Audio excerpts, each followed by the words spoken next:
Welcome everyone to day 3 of the PMCO UK Finals Spring Split 2021. It's co-sponsored by Xiaomi, creating innovation for everyone. But it is me here once again, on Floof, without the Floof though this time today, and joined with me, the ever gracious Professor Tarzan.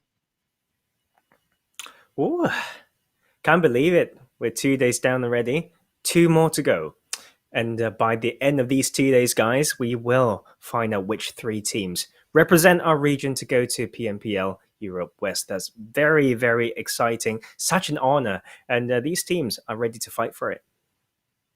I think that these teams are definitely starting to get really hungry for those points. And of course, these teams specifically, they're going to be going up for these points. Still 8 more games to go.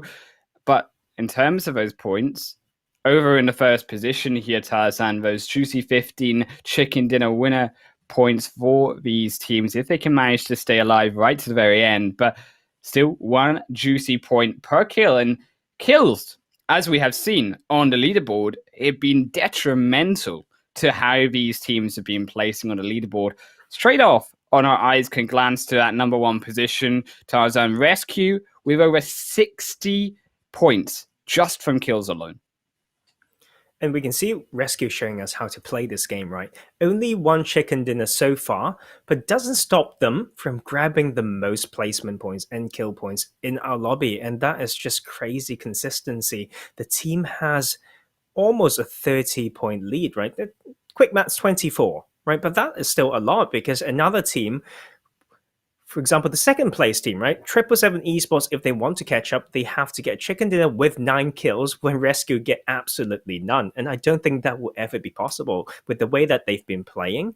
Although they may not have the positional advantage sometimes, they somehow managed to get some points through that mid-game, early game, you name it. They've been playing so confident. And I think that is something that we want to see from more teams, so we can send like 3 really good teams to represent the region. And so many of these teams told me, you know what, sometimes this is already an honor to be in the PMCO UK finals, and they're coming in with a little bit of a lighter mentality, a little bit more relaxed, try to get the most experience as they can get, and they're not too focused, on just taking those top 3 spots. And I think I can't fault that. I think having that mentality may allow you to play a little bit more relaxed, so you can unleash a lot more of your potential.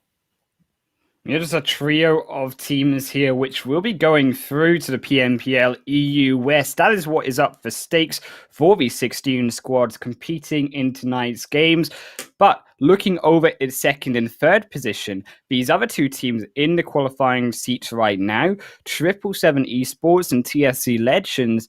And I know TSC Legends, they're coming off of their first place in group stage. 777, the opposite of that story, finishing outside of even the top 16 of group stage originally, qualifying through the deficit of other teams, but showing us that they can take it to the rest of these squads, that they can take it to the top 3 position. As you see, they have been consistently one of these teams inside the top of the leaderboard. I mean, we've got so many underdogs in that top 8. It's a little bit rude, I think, like borderline saying that they're underdogs, but just based on the rankings from that group stage, we wouldn't expect 777 Esports, TES Team, or even HardShift to be so high up the leaderboards. And I think maybe that is, something off the shoulder, knowing that, well, we have not been performing like as, great as some other teams, so there's not as many expectations, but that is actually in their favor, so we can't underestimate any of these teams. And same for those who we are waiting for to perform, right? BeMyLOOT in particular, the second seed coming into the final, still hanging around that 9th position, and still completely possible to go up. We saw what they could do in the last 2 days, right, of that group stage play. And if they can repeat that today and tomorrow, they can get to that top 3 spot that they said they were going to claim.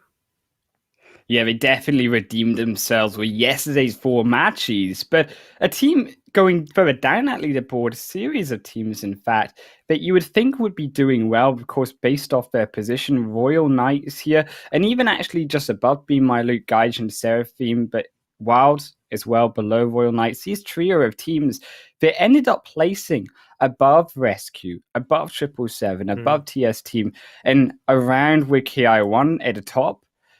The teams down on the bottom, as we mentioned, and these three teams in particular, they've not been able to mm, get the points. Neither have they really been able to get these chicken dinners in play. And I think although we did see the bounce back from many of these teams right in the second day of yeah. play, but now we have to look back at a fresh day. We're halfway through now the competition. Today is really where it counts, and today is really where these teams in that second half of the leaderboard, Tarzan, need to be able to make their rise through the standings, because if they can't do today, they've only got four more games tomorrow, and that is nowhere near enough to be catching the likes of RESQ already at 112.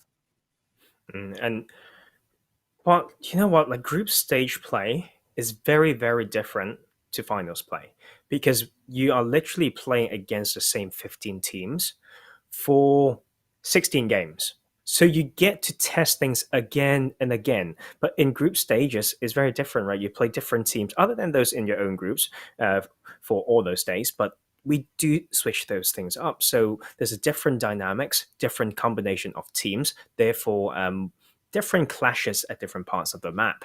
But now that we are stuck with these 16, it really allows them to study each other's plays a lot more. And this is the repeating theme, right, in this finals. And we are still waiting for them to hunt it down. But you know what? We like doing these intervals, right? And Highland Wolf. And we're told that some of these teams are planning to do exactly what we said, to target some particular teams to grab some of those early points. Yeah, and of course, these teams are going to be facing up for grabbing those points through our four maps here tonight, playing once again the same order of maps as always, starting off with Erangel, Sanhok, Miramar, then back over to Erangel to finish us back off for the rest of the day. And of course, although we talked yesterday, right, about the fact that there is 8 Erangel matches, I want to take our eyes and our minds towards these other two matches in the middle here of the sandwich, Sanhok and Miramar. These two maps in particular here, Tarzan, they have been brutal in terms of upsetting the leaderboard and changing the standings compared to Erangel. Particularly going over these Sanhok maps, 2 days in a row, we've had it now shift around the West at Paradise area, around that North Bridge. And I think these teams have to be expecting, we have to be anticipating perhaps that teams are going to now be predicting around that north side of Sanhok in particular, going to be dropping around that north end, and even to the extent of Miramar. All of these teams again favouring that north side, albeit they did have to drop down on Los Leones or rotate because of the way these zones have gone in the past couple of days. I mean, every game is different, right? And there's so many possibilities in this game, and you can't rely on the history repeating itself. But you know what? We did actually get quite a few Erangel games showing similar playing paths and similar circles. And Mm. if that actually happens, then you should do better, right? You need to use that pictorial Yeah. memory from how when you study the game to really make it work. You know which compound that particular team likes to grab. It's quite likely that they're going to go for that same compound, maybe at the same timing when it comes to the rotation, game scouting routes, and etc. So I'm fine with either. You know what, Highland? I want to see how they adapt, like not just to each other's plays, but when they get the same settings, same circles, playing path, then I want to see some difference. Yeah, I definitely want to see how these teams can adapt and maybe change it up a little, maybe be a little bit more aggressive and really direct their focus onto some of these teams potentially to target them out. Those teams higher on the leaderboard. And a team that we haven't talked about yet tonight, that we unfortunately we had to a little bit slam down here for their same drop positions every single day because you know it's going to happen probably. Lakonostra MVP and TSC Legends over on that Pubg side, joining up with those Eastern plane paths that we've been seeing. I would love to see them really be able to change it up, have an even Western plane path to force that change. Mm. You know what? Just looking at the scores as well, Island Wolf. Out of the top 9 teams, Lakonostra MVP is the only one that hasn't reached 30 placement points.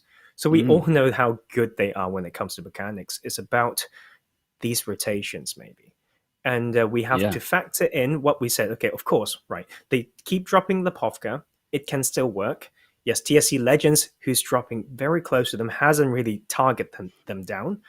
But we still need to factor in the fact that it's so far away from the center of the map may actually cause, like indirectly, some clashes that they didn't want to have, right, in that mid game, and causing them to lose some members early. And that is something that we maybe can't see on the screen. And these players just need to reevaluate as they go.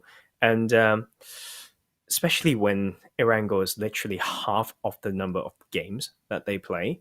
And Yeah. I really want to lose this point, like I don't want to repeat ourselves and just chasing like an Austria MVP for dropping Lepovka. But you know what? I think they are so Slide experienced into that they those can actually DMs. change it. Yes, exactly. I mean, Yeah. I will do so. Just wait for me, Inori and Danny in particular. Hello, my friends, and need to see how that works out, and really want to see how it works, because you know what? They may have a secret plan that we don't know, and they're ready to explode. We can see what they can do. A 74 day one for them, yeah, in group stage. They can absolutely do that as well here.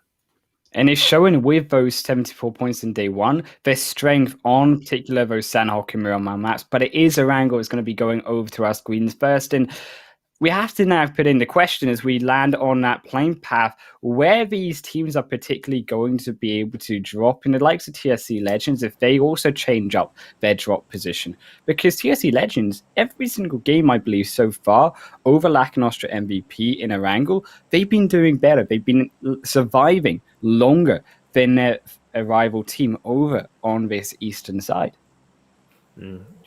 Definitely. And I mean, this playing path, once again, won't be changing things too much, right? Because it allows teams like HardShift to go to Severny. It allows Gaijin Seraphim to go to Georgia Pool, North Georgia Pool. And for Rescue, go to South Georgia Pool Craze, for example. And we can see Lepovka somehow still kind of within that range. But there's one team that I want to talk about, right? And that is Most Wanted. They love Stalbert and Kameshki, but if they still want to go there just along that plane path or parachute route, right? Under them is Yasnaya Poliana. I still want them to claim it because it's still untouched in this finals. It's been halfway through and no one's really claiming that position. We can see the strength of this city in relation to the position of the river, and we will have a lot of these teams dropping around the top side, the northern parts of the map as well. So maybe that is a change that they might want to go for, but you know what? They are the experts here. I mean, to be fair, though, I would agree with going over to Yasnaya Polyana, and it does look like they potentially will be able to do so because we talked about Yasnaya Polyana. It's a city, it's got more compound and bigger compound, it's got more loot, it's got more vehicles in play. You can actually rotate easier, unlike the side of Kameshki in that corner of Erangel. And for dropping in the Yasnaya Polyana, it'll actually make it easier to now rotate into this southwestern zone, as we've seen, dropping once again the zone over from that eastern side plane path to the west. And you know what? They finally heard what we said, Thailand Wolf. Most Wanted went for Yasnaya, and I'm so happy. I'm so excited to see how that would change the pacing of the phase one rotation. But meanwhile, the rest of the lobby basically dropped exactly the same, right, as the past 2 days. So those 4 Erangel games that we had so far, basically the same. And we'll also get a very familiar circle as well here, Highland Wolf, going to that western side. Okay, so here's the catch, right?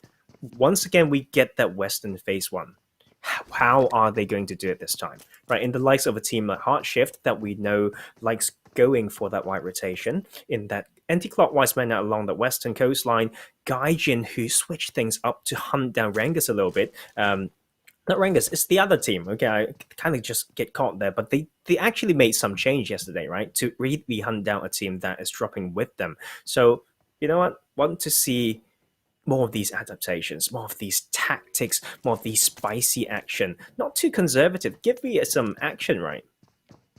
And I think as well, in terms of these teams down south, I love that these teams over on that South Island, like 777, like Royal Knights, they take advantage of the fact that that area is completely cleared. And they also have advantage in terms of rotating through the south end up towards the north, or in this case, like we see multiple times now, rotating to that west side. Unfortunately, though, with HardShift rotating out of Savannah, they actually had caught on one of Wild. They found the first pick, but it won't be the flush, and they will now fall down. Wild already losing one, and that's not the way they wanted to start tonight. But HardShift, they're already up 1 kill. They've got the vehicles. They're rotating through now, potentially closer into zone. And I think in terms of a team like HardShift, crossing over in the first day, they had themselves up to that top 3 position. They have dipped slightly here, Tarzan. They've dropped down to 6th position.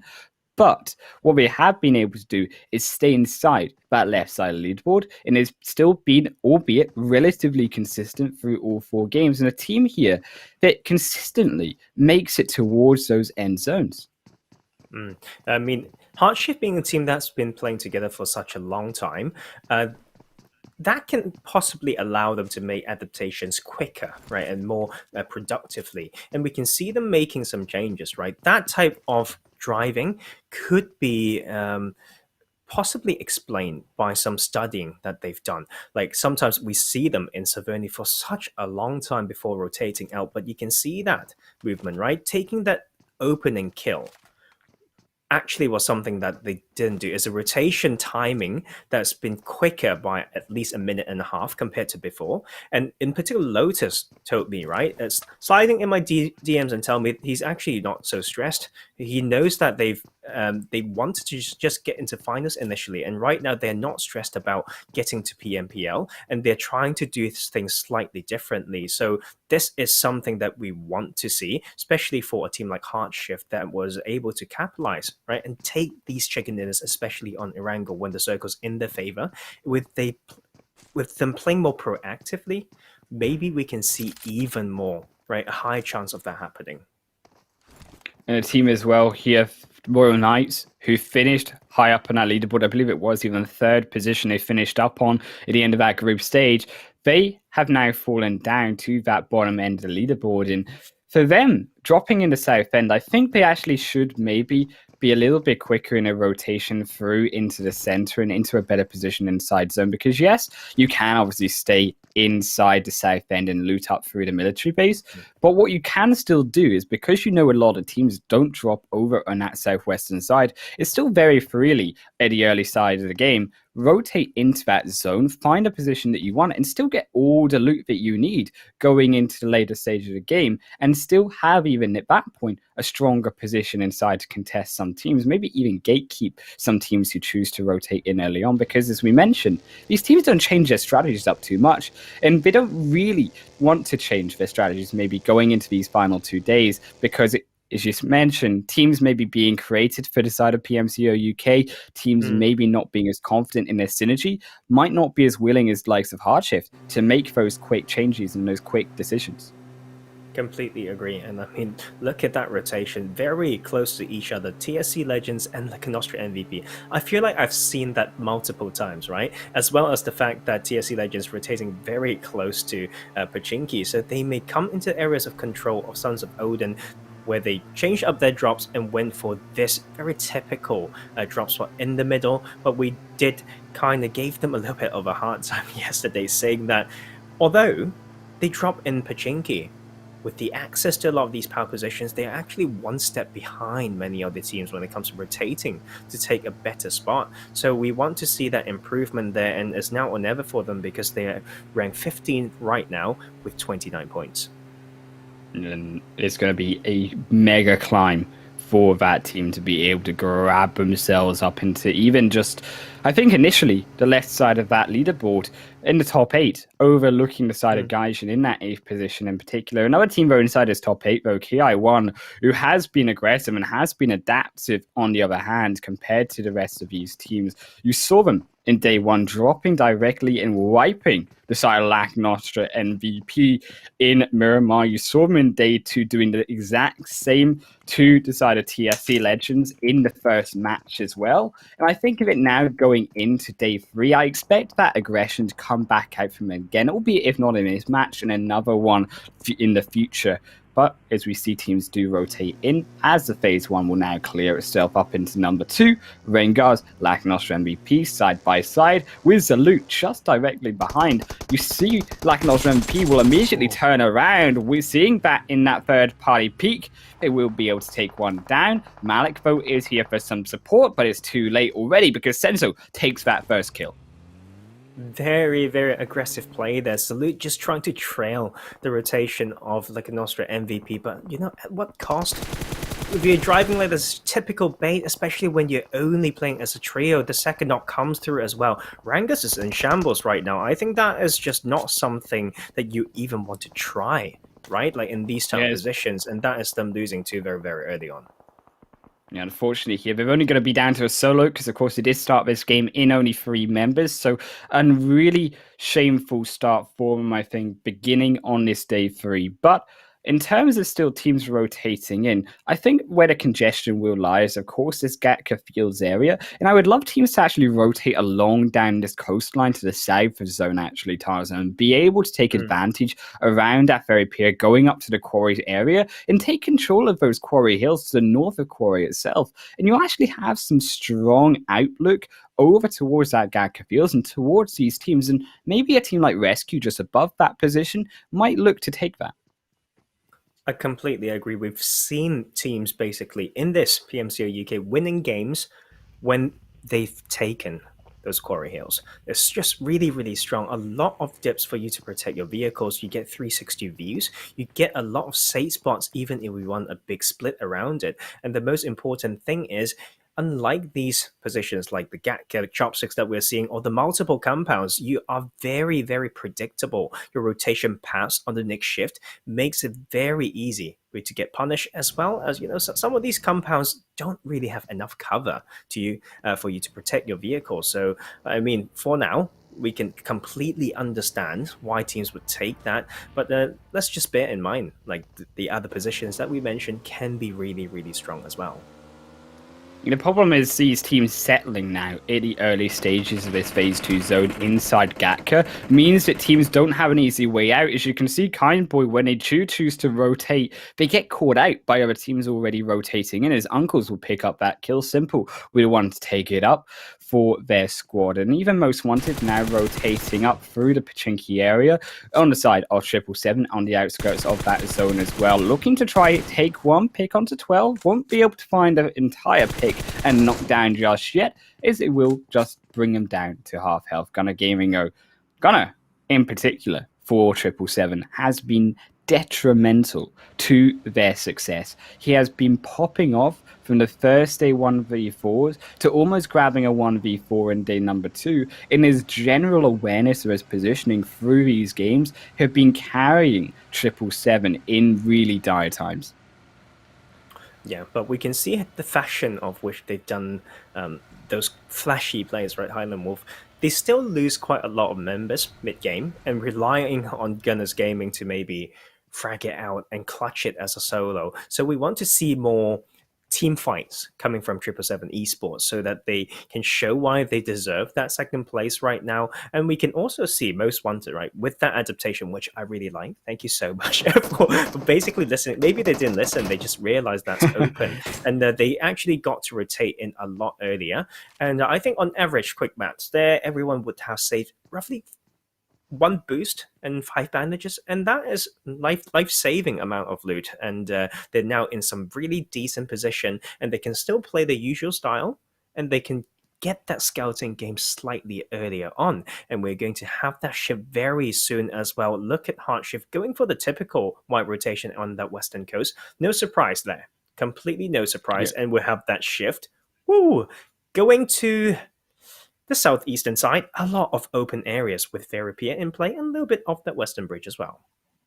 And what interests me about this western bridge here, Tarzan, is actually just along the outskirts of that western bridge, you see the lighthouse, you see the high ground potential for these teams, even like 777, Royal Knights might even be able to get there quicker to rotate and grab that high ground position, grab that awareness of teams coming in, and still have that potential to jump off of the lighthouse, jump behind it, be able to rotate around the coastline if need be, out of line of sight from the rest of these teams, maybe fighting in the fire in front of them, in the center of that zone. And I think these teams who do choose to grab those outskirt compounds, unlike, of course, Lakonostra MVP, who started second phase in the center, will have an easier time rotating because they don't have, of course, so many teams around them.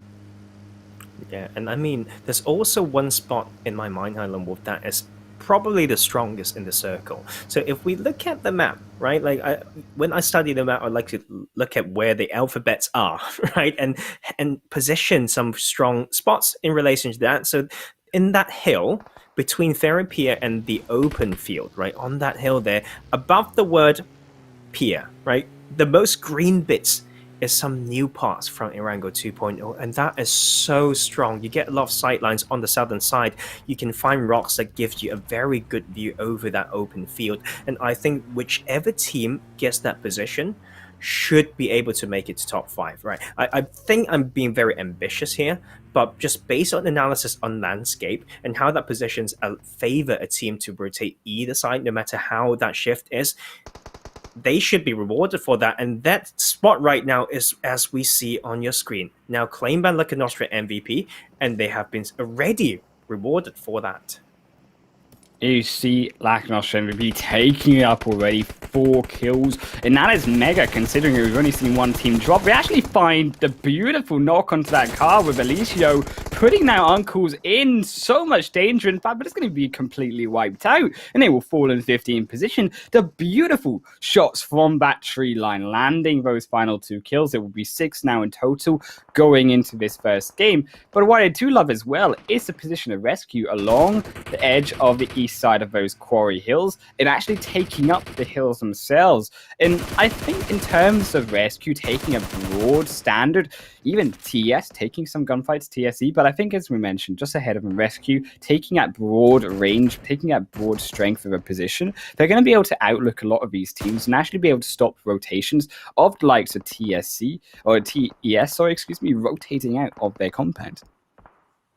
Oh, and I just can't still, quite digest what I'm saying. Then look at the side of Lakonostra MVP actually getting quite a lot of kills in that position. It's not just against any team. TSC Legend is one team that you want to hunt down, and they've almost lost 3 just trying to approach this area. But of course, we will have that shift going to the eastern side again. So even though this position is very, very strong, Lakonostra MVP has to move. And now the very strong position, now claimed by 777 Esports in those coastal compounds to give them the access to the hills in between the 2 sets of coastal compounds. So strong when it comes to overlooking that open field in the middle zone right now. And Ki1 as well got that gas station, also incredibly strong in this new circle. You do have to be careful, though. Lakonostra MVP, they might stay too long here. In teams like Royal Knights ahead of them, you see even teams like Wild Esports behind them. They have found that pick, and they had to use a lot of utility here, you can see, to be able to bring themselves back up, but they just lose Danny anyways. And all of that utility, all of that waste that they just spent trying to revive Danny is for nothing. And now going into this final zone, still outside compared to some of these teams, they might regret that decision moving later on if it comes to a slow end, but right now it's a bit quicker on the side of Royal Knights as RESQ. Starboy falls down, Simba will be the second, Faster will be the third, and Tick here alongside Coyote in this front line has been able to hold down strong, but Tick now falls down as Cable will be the one to try hold this aggression. Hyper gonna have none of it though, going in for that first, not going to allow that revive to come through, but he hesitates, and because he hesitates here, he might miss on that 1 versus 1 situation. Now they got 2 members up, the Cable will fall down, crucial, albeit the knock hasn't come through, and Starboy's now healing up. The grenade goes through to try catch Starboy, leaving through the entrance, but won't be found just yet. Neither will the Molotov go the way of Royal Knights either. Maybe going to cook up a second, maybe look to try run around this wall before we can find that revive has happened, and it will be a knock. Hyper's so low, but a jump's not going to be enough. Starboy with a sliver of health will find a kill and will be able to save his team from disaster. Oh my lord, I get it, right? Hyper wants to take that 1v1, but he hesitated, and just by wasting those matter of seconds, he just missed the window completely to maybe get a numbers advantage, and that is them actually out at 14. Not something that we want to see for a team like Rescue. But you know what? I understand and I believe in the ability of that team. They will only make this sort of mistakes once, and they will come back stronger. But that will only give chance to a team like HardShift, which is now holding this edge position. Good elevation there can maybe hunt down the trio of Vendetta. Yeah, definitely makes the scoreboard a lot more potential to be opened up by some of these teams down in the bottom as well. By denying Rescue that ability to stretch out their lead, it actually allows teams down in the bottom end to have a chance now to catch up. Of course, Lakonostra MVP do start to farm away those kills, like the point sponges they were in day number 1 at group stage. They're starting to deny these points away, of course, as well from these lower placed teams, as now we see phase 5 going to shrink into our screens. In that zone, going to be shifting over into the side Lakonostra MVP as well on those hillsides, and they will have one of the strongest positions, even overlooking Wild and Ki1 already in the zone. Okay, that position is strong, Island Wolf. Okay, problem is all these teams who've been playing this game for seasons, years we talk about, know that it's a strong hill. So like an Austrian MVP has to choose right now. Which side do they want to control more? And they need to have spot on comms right now so they don't get crashed from multiple sides at the same time. They need to control that using their experience and just all their skills, because it looks good on textbook, but very, very hard to hold it down. And you see even Lakonostra MVP staying together with that squad with the help of TES Team, of course, on that rotation in, also going to provide some knocks on the outskirts. But Sons of Odin, they crashed already with 2 members inside, and Sanhok and Shokshi are already in range to take some pain into Lakonostra MVP. But they miss their shots for now. They've actually made their position aware for Insanity at least, but Shoxy maybe a little bit more subtle. BeMyLOOT will also find one onto TS Team rotating in, and so will 777 lose one on their rotation as well. But these teams all rotating in, the Sons of Odin might be able to do work for Lakonostra MVP because they have just found one pick alongside now the help of BeMyLOOT behind them. TES might just be falling out of its game, only they are the one alive. This soft cover will buy him some time for now, and a lot of teams still trying to come in. So for a team like Sons of Odin, I like the early movement into this hill area, right? On the side, not exposed to like an Austrian MVP who's trying to control that hill, but their focus needs to be on those teams who are trying to rotate. Look at BeMyLOOT here trying to come in. Sons of Odin and BeMyLOOT both need a lot of these points, and this is time for them to clash and take each other out right now.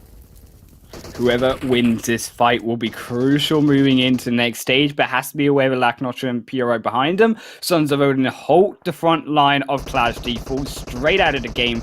They are as well in that smoke, might be able to stop even Nemo and Co, as it will be one falling down, but now just down to Sultan. The grenade going over, maybe will land on Tadia, goes the wrong direction. No, Nemo will be first down eventually as those smokes begin to clear, but as that smoke clears, now position from Dia and Sultan will be revealed. Sultan behind the vehicle, a little bit more protected. Oh, and that is Tia making it work.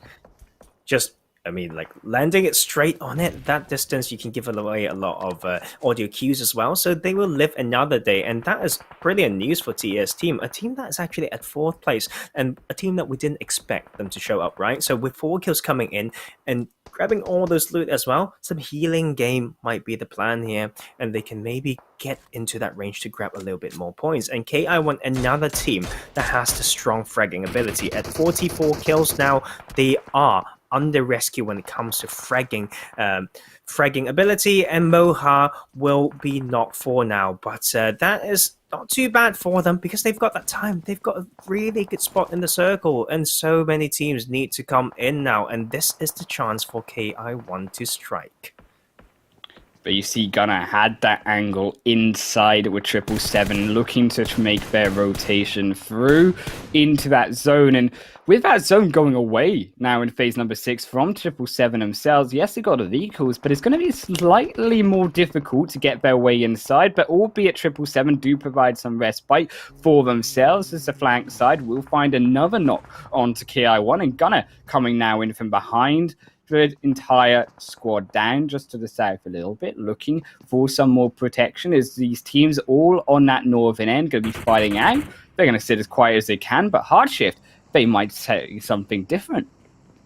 I mean, we've seen HardShift end up in a position like this for many, many times. They are playing on that edge position, waiting for a good time to move. But I'm not sure why they put those smokes out. Maybe they've been found already. If not, they are just revealing their own position. And this is so predictable. Look at them all in that hut right there. So they are heavily relying on the rest of the lobby to kill other enemies instead of them doing the work themselves. And the next rotation is going to be a little bit hard. They need to know the absolute limits of those smokes, right?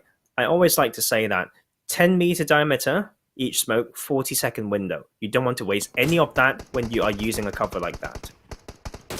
Indeed, indeed. That is the maths behind the strategy. But the maths in terms of positioning and being able to stretch out the maximum space that these teams can control will be able to be done by the likes now of even Wild along that center with Lakonostra MVP, that zone shifting back into their favor. But again, Gunner just smashing through any person he finds wherever they are, whether it be Ki1 or now Lakonostra MVP on those hills, looking to try be that MVP once again as they fall down to 3 players, but not as much as Gaijin Seraphim. They'll be out in 7th position, and Sanya will be able to snipe that one up for their squad, but so low that zone coming in, Lakonostra MVP will crush them in, and they will fall down in 6th. And now Lakonostra MVP themselves need to move into the zone because Wild the only ones inside.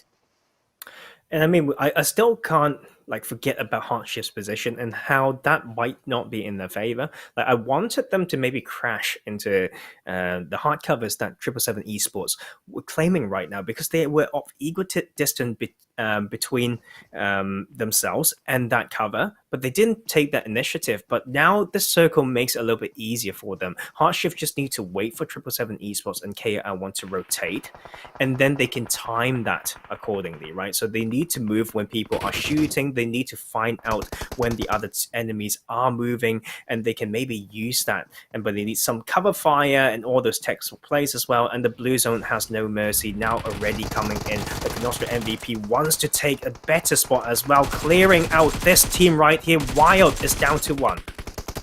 While the problem with being the only team in the center means all those other 4 teams want your spot, and they will go down in 5th. They will not be able to hold off the aggression, but they have done a fair amount of damage with only now Senso, the one alive, and that makes it very tricky. Again, we talked about that position being the only one alive, and Lakonostra MVP will fall down in 4th. The grenade is smashing them into oblivion.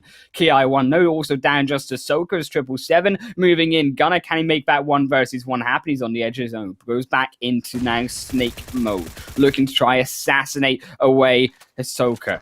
And that will be 1 as Danoka falls. Ki1 just down to revive their 2nd player.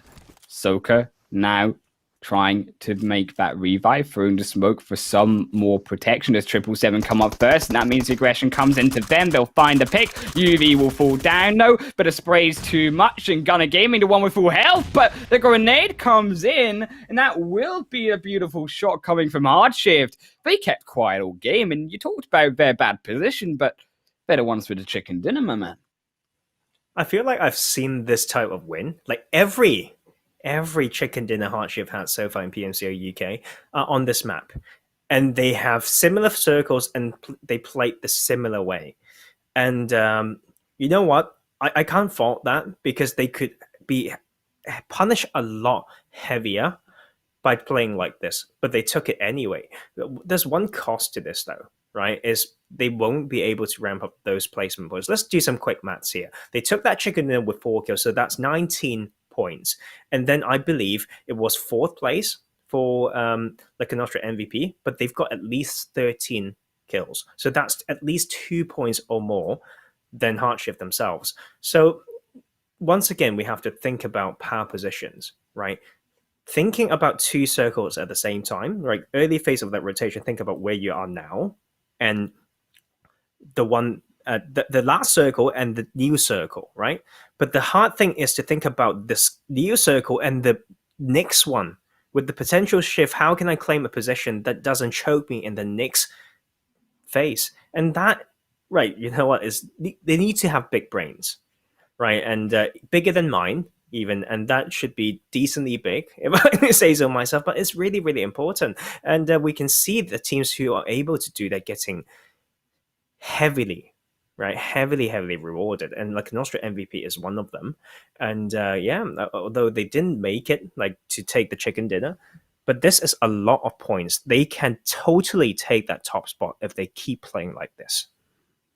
I think even looking towards that top side, Tarzan, the interesting point here being that third position from Ki1 all the way down to Lakonostra, 9 points between those 5 teams, and even just 20 points between first and third position. So with RESQ falling down, they were unable to extend their lead, and now it closes out with even 777, their second place finish, grabbing themselves even closer to that top spot. But still, the question marks over these teams on the south end, and I think that is what we really need to be focusing on going into that second match, is can these teams on the bottom half be able still to bring themselves back up? There's still potentially time, but that window of opportunity is shrinking fast with every single game that passes, and all of these points potentially now going to be slipping away and just not enough to catch up to that top 3 position. But that is a short break away, and we will be coming back over onto the jungles of Sanhok,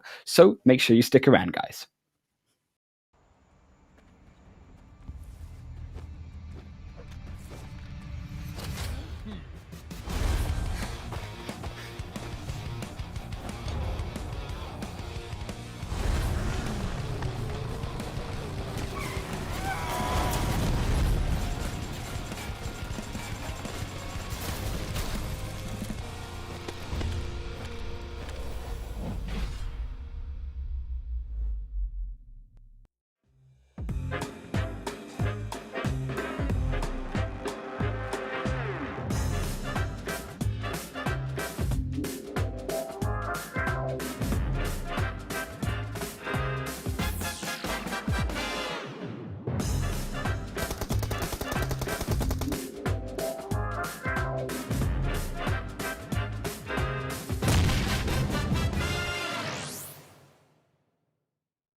Welcome back, guys. Now to game number 2 of day 3 of the PMCO UK Finals Spring Split 2021. And I am joined, of course, by Professor Tarzan. And my name, of course, is the beautiful Highland Wolf, if I do say so myself. But not as beautiful as you, my man. You are dressed up for the occasion and dressed up Come for on. these final 2 days.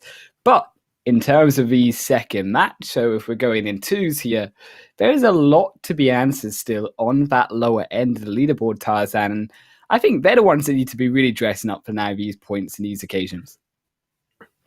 I think one tendency that we've seen so far for these more bottom teams, right, is that their plan when they are holding a particular spot has not been very clear. Especially in the map like Sanhok, you really need to make that just crystal clear for IGLs, right? Like how much we are fighting and farming on the edge and how much we are trying to scout forward, because it's such a tricky map to play, although it's the smallest. But because people are so hesitant in using those vehicles, that makes rotations a lot harder, right? You just need to go on foot. The time it takes is just crazy, and relies it heavily reliant on the knowledge of the map when it comes to ridge lines, etc. So what seems to be easy on circles and maps, you really have to add a lot more details to that to safeguard those movements. So that is something that I want to see from these teams in how they capitalize on whatever position they're trying to claim. Yeah, it's going to be a lot trickier done and said to execute a clear plan in this game too. And it will be up to, of course, how that playing path looks going into now this second match and see how these teams will be required to drop down. As you do mention, it is going to be that smallest map, and there isn't going to be some crazy playing path coming out here that will force teams to one end, straight over the middle, going over the side of Ruins over to Kampong. And with that, again, another slow early game potentially. We're going to see another slow start to maybe what we've seen in the first 2 days. Excuse me, very hectic, very busy finishes, especially in that kill feed. And I want to see some early clashes as well, because we saw a team like RESQ going to boot camp, right? Fighting the uncles multiple times now, not just in the tournament, but also in scrims. And if uncles were brave enough, right, to take that fight, maybe they can upset the leaderboards a lot. And the HardShift, another team that told us they are trying to maybe change some things up to maybe hunt down some teams. They also tried to change his drop spot from Cow to the Northwestern Island, but this time they will head back to Cow, and that will give them a decent position if the circle do continue to shift to the northern side. But we can see how a lot of teams do stick to their own drop spots, and they just need to see how they make it work. Once again, Lakonostra MVP and another team that's been showing a particular style, right? They've been dropping in Painan. There's no contest going over there for now, but they like to rotate straight north towards boot camp, but they are a bit showing some respect, right, against a team like RESQ. So they don't charge in straight, but they try to rotate around it. But we have some early clash here in Paradise Resort, and I like to see the side of BeMyLOOT to do better as well. It is going to be an interesting setup, though. The 2-1-1 split for RENGERS, whereas BeMyLOOT on the other side, they still got one of their members outside of Paradise Resort, overlooking potential teams rotating through, maybe into the compound to drop near them. But with Sultan now seeing that teams haven't dropped so close apart from RENGERS, of course, in the immediate vicinity, they're going to now rotate to try cut off maybe the other side, maybe try engage through that other end of Paradise Resort that RENGERS do control. And Zaloot, they'll be this crucial player on that north flank to be able to stop those rotations, to see BeMyLOOT hold off there just a little bit and not able to be unfortunately picked off for the side of RENGERS. But I did also want to talk about this zone here, Tarzan. In terms of the fact that for the third day now in a row, we are seeing that same zone over in the northeastern side. We'll come down to the next shift once again, and of course, teams need to know that part of the map even better now that we've played it for the third time for that circle. So they need to really use what they've studied and know where teams usually rotate and how they rotate, and they can get those early squad wipes, and that will be very, very strong for them. And a bit of adaptation coming from the uncles here can work in their favor with that high ground against the side of Wild Esports, a team that you may want to target down with that opening knock coming from Insane onto Sakran as well. Beautiful control there, and they made it work. This adaptation's been good so far. Yeah, they hold off until they were out of range of the rest of those buildings to ensure that they find that pick from the long range. And with that, they grab themselves 1 point starting off in their second game and maybe on their way to a collective of points moving into this second match. But Uncle's, of course, one of these teams that are on that lower end of the leaderboard. It needs to come up strong as well. Though Most Wanted and Royal Knights, another two teams at the bottom, and they will trade 1 for 1. But Faster doesn't have that support like Most Wanted do, and he won't be able to be as revived as easily and might just fall out of his game early on. You see him there, will fall down to 12. And that revive shall come through in a matter of seconds. I mean, these are neutral fights, right? It all comes down to trigger discipline. And the side of the Royal Knight player getting, getting punished for opening fire when he basically needed a little bit more support. And the side of Most Wanted here should continue with the rotation paths because it's quite on the edge, and if the rest of the Royal Knight players come in for revenge, they may get a little bit of an upper hand. So Most Wanted need to make the move now, making it a little bit less predictable for the enemy teams. I think in terms of unpredictability and changing strategies we talked about through the first match is going to be crucial now, seeing that we had the same zone here, Tarzan, for the third time in a row across these 3 days of Sanhok. And I think if teams are able now to try adapt to that same phase one, try of course something different, maybe teams even try target that one building just on the south side of that northern bridge that we saw so many times, and especially 777 looking to control when they rotate later on through to that main island.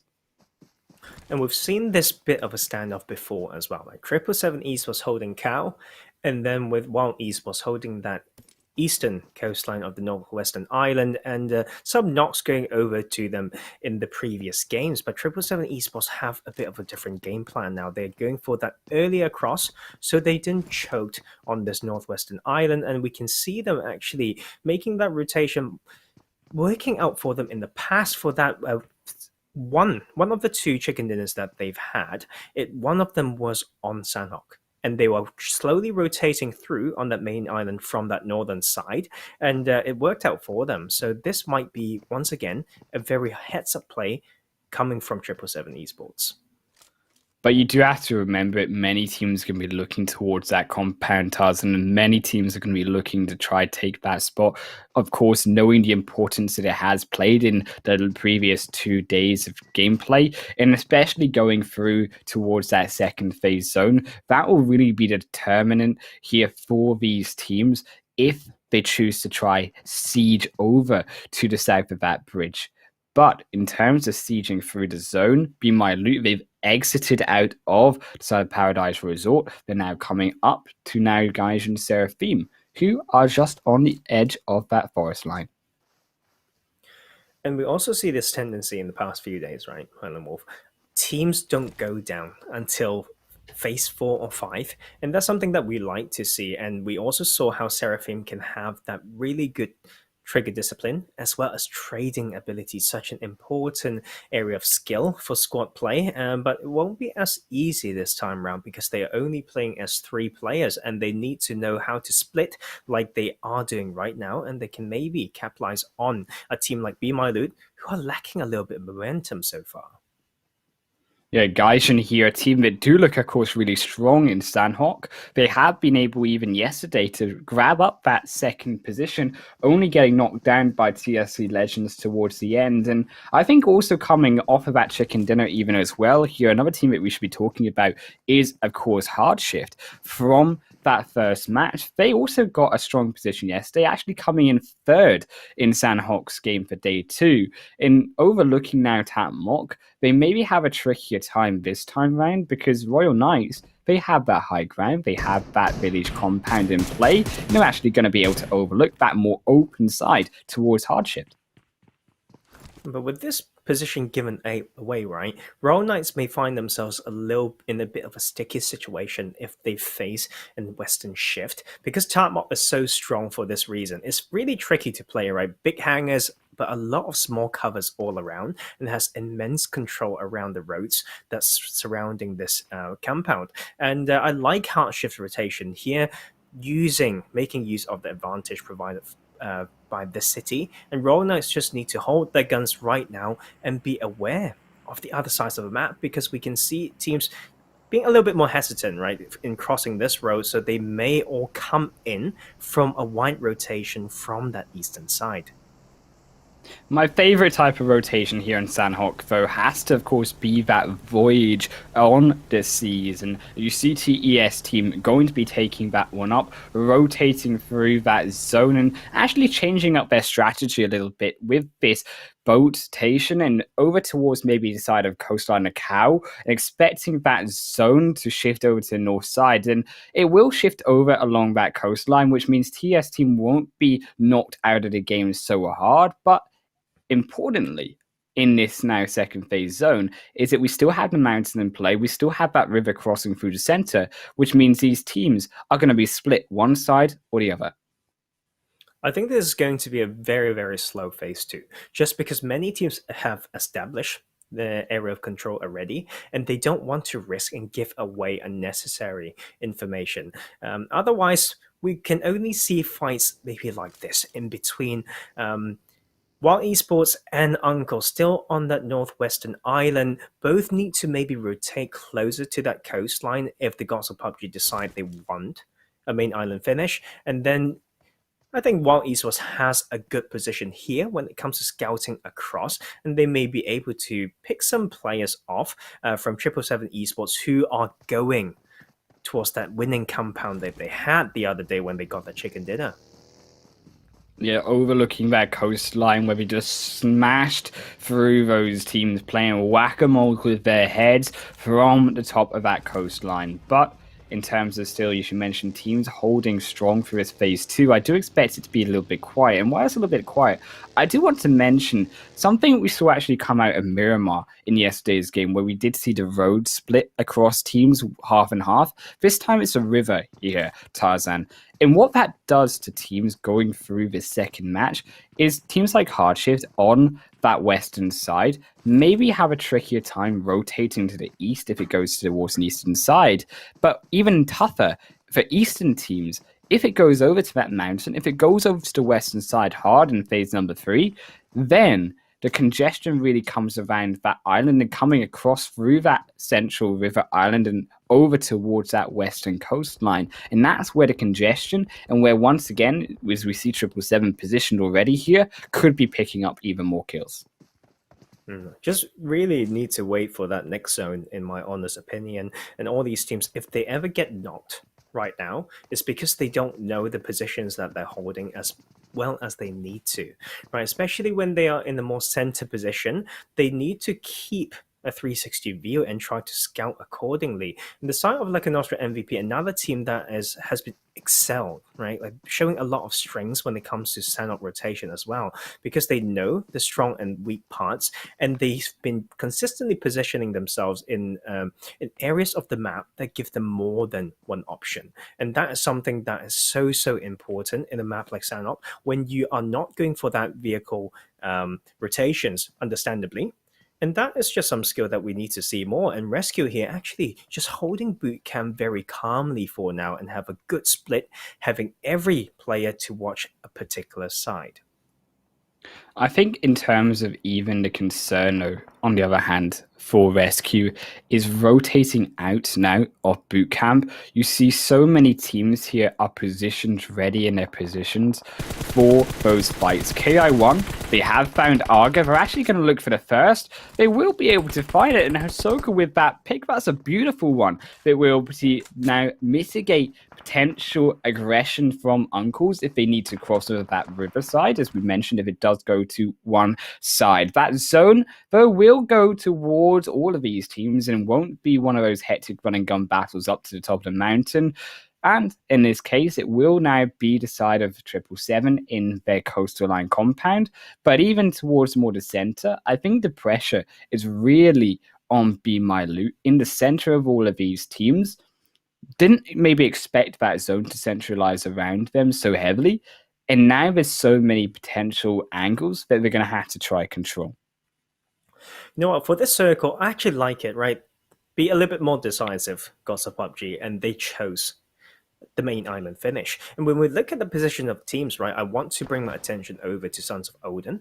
They are in a position to stop the rotations out of boot camp, and there's still so many teams on the southwestern side of the island. So if they know the absolute limits of the covers provided from those rocks and dips, they can maybe farm some kills. And this is the time, right? But that is probably the strongest position right now when it comes to choke spot and farming kills. And the side of 777 as well, taking that game-winning compound before, now won't be so strong. They're on that western coastal line, and if they come in a bit later, if the zone continues to shift away from them, the rotation pass out of it is completely downhill and exposed. But also like what they're trying to do here, before they leave this compound, before they face that risk, they're trying to capitalize and now keeping an eye onto that Heart-In bridge, trying to farm some kills and maybe able to catch some players from Wild Esports who are still trying to cross. Yes, they could catch these teams, even uncles, to cross as well.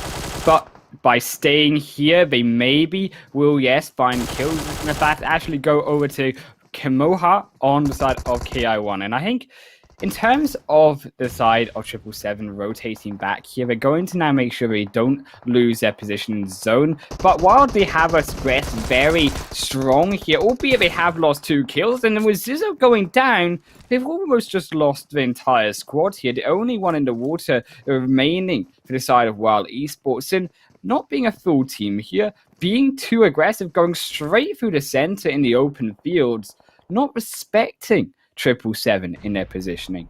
And I did want to mention, though, 777 getting that crucial knock onto Ki1 provides them a little bit of time, maybe now rotating into zone, because teams already ahead of them, we mentioned, Tes Team, Ki1, they will be the ones to gatekeep them on their rotation through.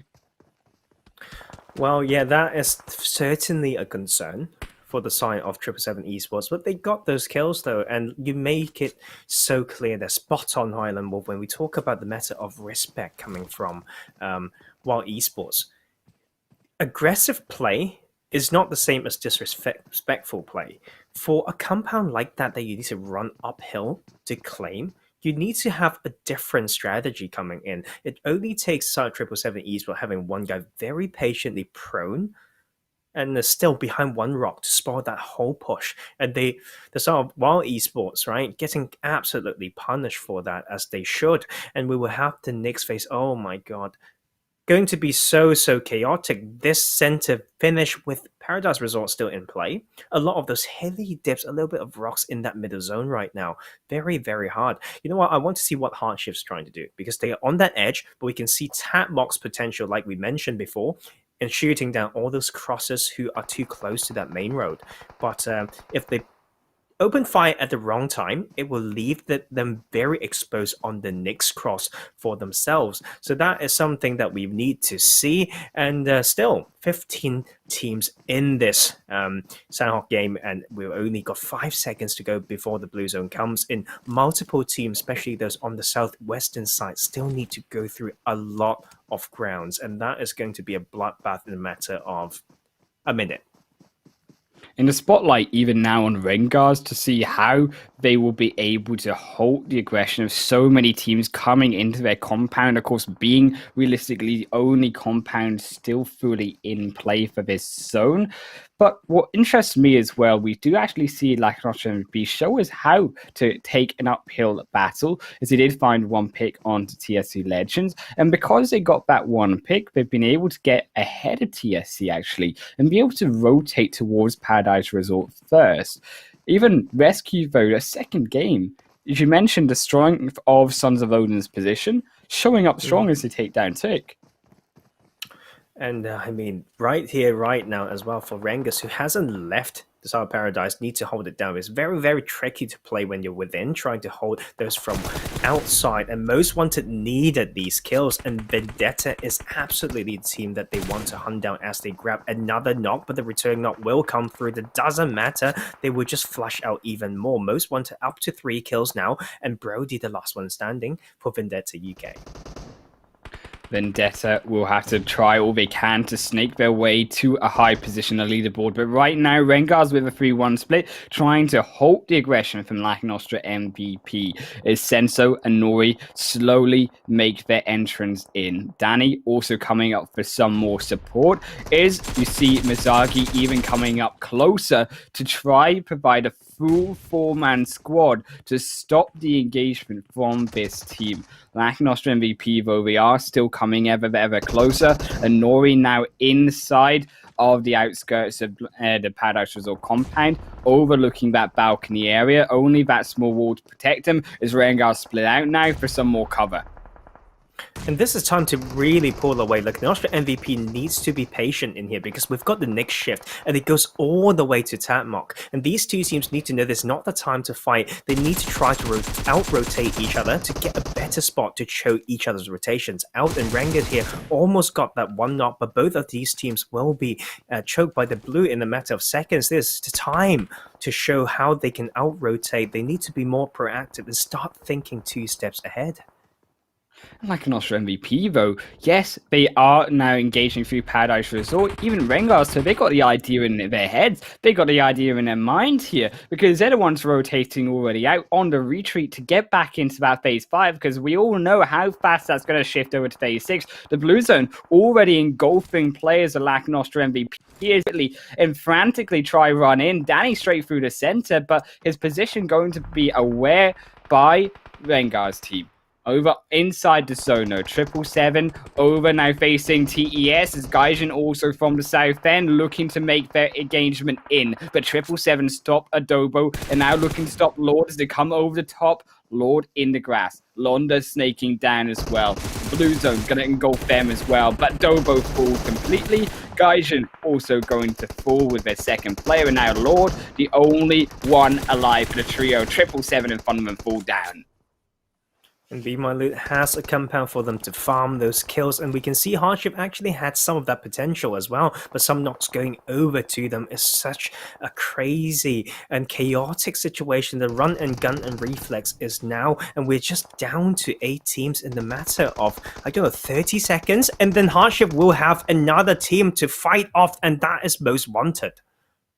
Most Wanted will just obliterate through HardShift, as they will now fall out of the game. 5 teams going to be remaining here in play. Vendetta still one of them, albeit there's no escape from that blue zone for the rest of the game. RENGERS also falling to it. HardShift losing Lotus, so inside to Most Wanted, as they also control and strengthen their position inside of that zone. On top of that hill, is BeMyLOOT going to cross over onto it from the roadside.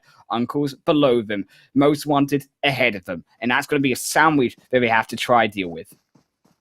And look at that kill feed, still trying to catch up with what happened roughly a minute ago, and that is this Sanhok right here, baby. And that is also Vendetta using that healing tactic. Brody would still have around 89 verses right now. The last time we looked, he still had 14. Right, so the healing stress can be really strong on this map as well. And this is something for these teams to consider for tomorrow, when they know they are only a certain amount of points away from qualifying in particular, and that's some time to use that. But Most Wanted here trying to take the first chicken dinner in PMCO UK, maybe. Most Wanted looking to show up strong, but BeMyLOOT still alive, albeit Kindboy on his final legs. Uncles to two members still to rotate up the hill. That's going to, with the grenades, be able to maybe find that juicy one over the rock and into all three members, as it will be 12 cooking up the potential end of BeMyLOOT. Will go slightly wide, but they have made those revives now, still all together and still also vulnerable. Just one would do it. Is Tadaseic also maybe going to cook up one? It will land onto all three, and that will be the triple, baby, for Tadaseic. And now, Most Wanted, reset for the final fight. Uncles, just the only ones alive. Yes, of course, I do believe we got Vendetta still inside the zone, but finally they will fall. Bruty will be eliminated in third position. Does able to survive the mash of teams from that kill feed earlier. I mean, Most Wanted is such an experienced team, and they were still kind of in that middle or bottom, like, table. And with this game, if they can take this chicken dinner, killing those two players as well, they will have a 29-point game, and that can bring them all the way back up to join one of those teams who are hanging around the mid-80s table, and they can maybe make this crazy miracle run in PMCO UK, and this is going to be so spicy. Uncles on their final stretch up this hill, looking to try find dads. They will find the first pick, but Insane will be found. Now the 2 versus 1 for Eslan, makes his position known, but doesn't find any pick, and that's unfortunate now, because he will be under the line of fire, will be picked away, and will be Most Wanted, as we talked about, their first chicken dinner of the finals. And they do it in an extremely dominant fashion here, with 14 kills as well in their pockets. Crazy game for them, and I think this is one of the biggest wins on Sanhok. If we, but no, like Lakonostra MVP had a very good one in the first day as well. But this is a very much needed and well timed chicken dinner, and delivered to all our audience as well by Tadaseic. He's supposed to be the substitute, right? He just came and just demolished everyone, and this is another trick that these teams can use as well. We can have a little bit of a burnout sometimes from these teams. They can't get to do some mental resets, for example. And if you bring in a player who's been waiting to show themselves, maybe that is the magical factor that can change things. And just with that one game, Most Wanted has now joined kind of the top pack with 81 points in here. Now, that is just going to be so crazy. And we look at how TES teams, all the mid-table, slowly grabbing more points as well. But you know what? RESQ and 777 Esports are still holding on there, because this past game has not been the situation where these top teams been showing up. Yeah, with 777 Esports finishing our second game in 13th position, RESQ in 8th, and even TES Team to an extent in 5th position, and only 4 kills, sorry, should I say. That isn't the widest amount of points that they're going to be able to get to really stretch their lead away from teams now coming up from below them. And I think this is really now the rise of these players and of these teams from that bottom half of the leaderboard, as you talked about, Most Wanted, now joining that top 8, with the likes of TSC Legends slipping even further down to that 7th position. In the congestion in particular here, still 97 points, the 3rd position place, not even 100 yet we have reached those top 3 after now 10 games. And I think that is great news for these teams just below, because it still means there's plenty of opportunity for them to be able to catch up and be able to steal potentially that edge position for PMPL. And you know what? I'm a little bit heartbroken, actually, Island Wolf. Our picks for winning this PMCO UK has not shown up so far. I did that quick math there. RESQ for today so far in those 2 games got 6 points. TSC Legends, 3 points. So, you know what? I want more of that consistent play, but this is also opportunity and hope for the other teams to say, you know what? We can actually completely overtake, because if we just look at a very strong first 2 days, and if we can copy, replicate, and bring their own style, their own spin to it, they can completely overtake. If RESQ continues to play like this, Yeah. they can't really hold that spot. They won't be able to hold it indeed. And I think also the concern comes even for the likes of 777, who haven't even been able to take advantage of the fact that RESQ have been having these bad games, and even the same for teams slightly below them. I think that is the concern, right? That with these, talk about consistency, some teams performing good some days, then having abysmal days the next. And it is still 2 games to go, though. And I think RESQ, along the likes of the rest of the top, still have chance to redeem themselves, still pick up some juicy points going into that third match, which will be over on the spiciest map of Miramar. They're heating up that action real nice. But that will be 180 degrees at 10 minutes away, and that will be us on a short break. Catch you guys just in a moment.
Welcome back, everyone, to the PMCO UK Finals Spring Split 2021. We're now in Game 3. And, of course, thank you to our amazing sponsors, Xiaomi Innovation for Everyone. But as I say, Game 3 here is going to be up on our screens. And it is do or die for some of these teams on the lower end of that spectrum. The leaderboard here, Tarzan, who don't have the points we saw most wanted, make it out of that danger zone in game number 2. They picked up that chicken dinner. They picked up 14 points in terms of kills on top. But the onus now on some of those teams that haven't had the strong showings, even potentially like a team, Uncle's UK, who saw themselves grab a chicken dinner in day number 1 on this exact map. Oh, I mean, Miramar, very, very different to Sanhok, of course. And we can see a lot more, how can I say this? You can't blame the zone as much, right? And especially in mid-game, people are like, you're snaking and stuff. But this is Miramar, very classical map, and a lot of ridges and hills. And through the studying and all this experience from these teams, through scrims and tournament, they need to really nail this down, right? A team like Most Wanted now at 81 points, now at 8th place. They are just roughly 15 points away from the 3rd place. And like you said, Highland Wolf, we've got 6 more games in this finals, and anything can happen, especially with the misstep of some strong teams as well. The momentum can come strong for a lot of these teams around that 80, 90 point mark. And you know what? I just can't wait.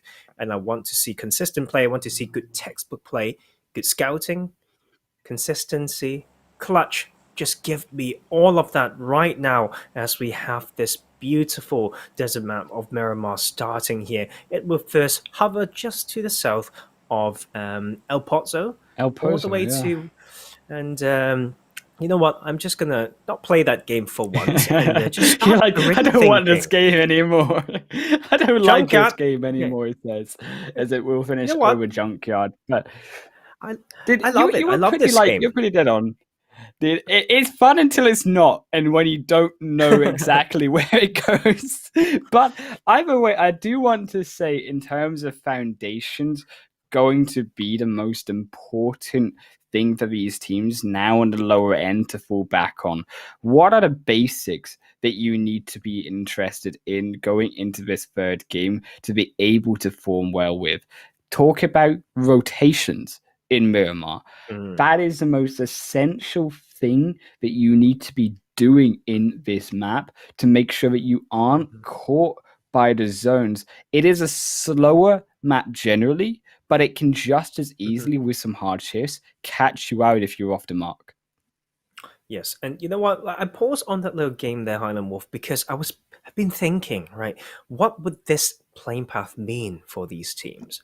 We saw Hacienda del Patron being very, very highly congested, and it's still the case, right? But Los Leones, a team that's favored by quite a few teams, are not so close to that playing path. Of course, we see Most Wanted still hovering over there, close to La Bendita, and we'll get one of the biggest cities just off center of this phase 1 circle.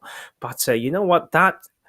These teams proving me wrong sometimes, and I do like that, because they are trying to switch things up. Look at HardShift going for that La Cuberia drop. When we mentioned how they hover over there, they keep changing. And Gaijin Seraphim. Oh, Jesus, what is that? A Ruins drop. We've never seen that before. And I really hope it works out for them, because Gaijin has been slipping down bit by bit. 66 points right now at that 10th place. They need to make it count. And we will also once again see the congestion on that northern side, because it's still going to be around that plateau to the north of Picado as well as Hacienda. So some potential early clash as well, but of course come down to how they rotate in this early game. And also falling out of relevance, at least in today's games, is RESQ, despite the fact they've still held on to the 1st position after 2 disappointing games so far. That, I think, speaks to the strength of RESQ going from the first 2 days, and particularly in yesterday's game over on Miramar. RESQ sniping up that 2nd position, just not able quite to be able to take that chicken dinner. And even the likes of 777 here need to still show up. They had, I believe, 13th position in the second match on Sanhok today.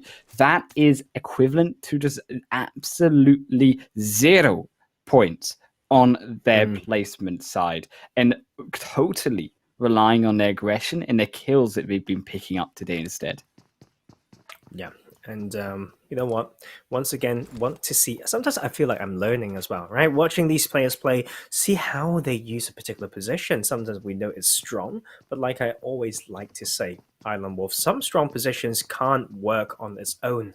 You need some splits coming to protect each other, and we can see positions that are very different, right? That is more stand out, like the Chumasera Church. Now, BeMyLOOT on this top side of Chumasera may get access to that, and that is probably one of the strongest positions in this Phase 1 circle, overlooking all those teams coming through from the northern side, overlooking that main road that dissects that Los Leones part of the map, the main road that separates the later circles as well in the game yesterday. So we may see history repeats itself. We don't quite know yet, but it's down to these teams to find out and position themselves, right, in a way that gives them a bit more options, like we mentioned. Yeah. Yeah, if we're going to talk about zones, right, and we're going to talk about roads here, Tarzan, I want to draw your attention as well to that Hacienda del Patron road, rotating over to where Royal Knights ended up over in those craters inside the north of Los Leones. And I think that looking towards Royal Knight's position in terms of high ground, overlooking the ridge lines of that crater itself, and actually overlooking the main road over these teams from the north side who all love to drop around Hacienda, dropping down maybe towards Los Leones, predicting maybe a little bit of a history repeating itself from that first stage where we saw it end, of course, in Los Leones. But the team here, they did just come off their chicken dinner, most wanted, falling down short now as they lose to Tadazika, their star player from the previous match, now out as it will be to the hands of Danny Senso with the vehicle going to be driving their way up to maybe another double kills, as the rest of Most Wanted will just instead be able to escape and add fools in that back foot. Getting caught on the wrong side of the ridge there, Most Wanted need to pull away soon. We can all been around this bowl, right? To the east side of Picardo, we really need to keep going because it's so easy to keep getting shot. But that will be them living another day for now. And Enori will go down for Lakonostra MVP. So that IGL there can really sit back and start using his brain to guide his team into victory. They still got some good amount of cast with the brilliant Golden Mirado brought to you by Lakonostra MVP, the one and only up for grabs from Hacienda, and they will use that to continue with the rotation. And those are the 3 early kills and the only 3 kills we've had so far in this game. Look for a drive-by to victory in this third match is what they'll be certainly looking for, because they themselves too here have been dropping and slipping on that leaderboard standings down to now 7th position with their 6th position to finish yesterday. It has been a little bit disappointing for them, especially coming off of a brutal last game over in Sanhok. This slow pace, though, might be a little bit more familiar to the side of Lakonostra MVP, and might be a little bit more familiar, especially to the side of HardShift, a team that has started to, with their first game chicken dinner victory, and now their second game being able to survive to some of the final teams, they are going to be looking strong. And I think in terms of HardShift, in terms of a slower game, it's something that with the finals, with no teams dropping down early on, is a reason potentially why they've been able to survive so long, because they dodge all of these teams. They love this early game, as you see on their screens here, just looting up, then rotating their way down to the opposite end every time that zone goes, completely, if not all the time, uncontested. Yeah, I mean, we have to see how they will perform though if those early clashes is happening. But I think HardShift's done the homework based on the interviews that and the chats that we had with them, and they will do their homework to avoid some early clash. And but they do excel in that white rotation, right? And timing it in the proper way is the reason why they've been able to get some decent placement points. And just put things into perspective, HardShift's got 88 points now, and 60 of those come from placement point. So they actually rank number 1 in PMCO UK finals when it comes to placement points. And but they just need to find a way to balance that out and grab a few more points, and maybe HardShift can challenge that top table as well. HardShift definitely the strongest in terms of picture perfect zone rotations for the UK scene. But Ki1, a team that is a slightly more in the middle, can play also rotations. It's a zone, but can also be that aggressive team coming over the Picado Hills. That'll be a little bit of a tricky fight for them, overlooking the likes of Sons of Odin, overlooking RESQ, as they were the ones controlling that high ground. But I did talk about Vendetta Crater, and that's still in play. Speaks to me a little bit interestingly here, Tarzan, because with even Royal Knights moving away from that, I'm surprised that they haven't stayed, because they could be overlooking those hills over Picado and actually overlooking the likes of Lakonostra MVP, Sons of Odin, RESQ, maybe rotating down if we see some more southern shifts. And a lot of teams are relying on their map knowledge right now, finding a certain strong dip to protect those vehicles so they can survive this shift. And we need to wait for the next one to dictate a lot of that pace. But you know what? There's something that is very likely to happen already, which is that northwestern edge. We see that congestion there between the uncles, 777 Esports, and Gaijin Seraphim, and also trying to come in while Esports and Ki1 or on that side, the plateau that we talk about. Whoever gets there first will be in position to maybe get a lot of kill points. And when it comes to HardShift, a team that's slightly lagging behind when it comes to the phase 1 rotation, they can go for something easier. They can go back to that eastern side if they remember to pick up those few, and they can come in from that.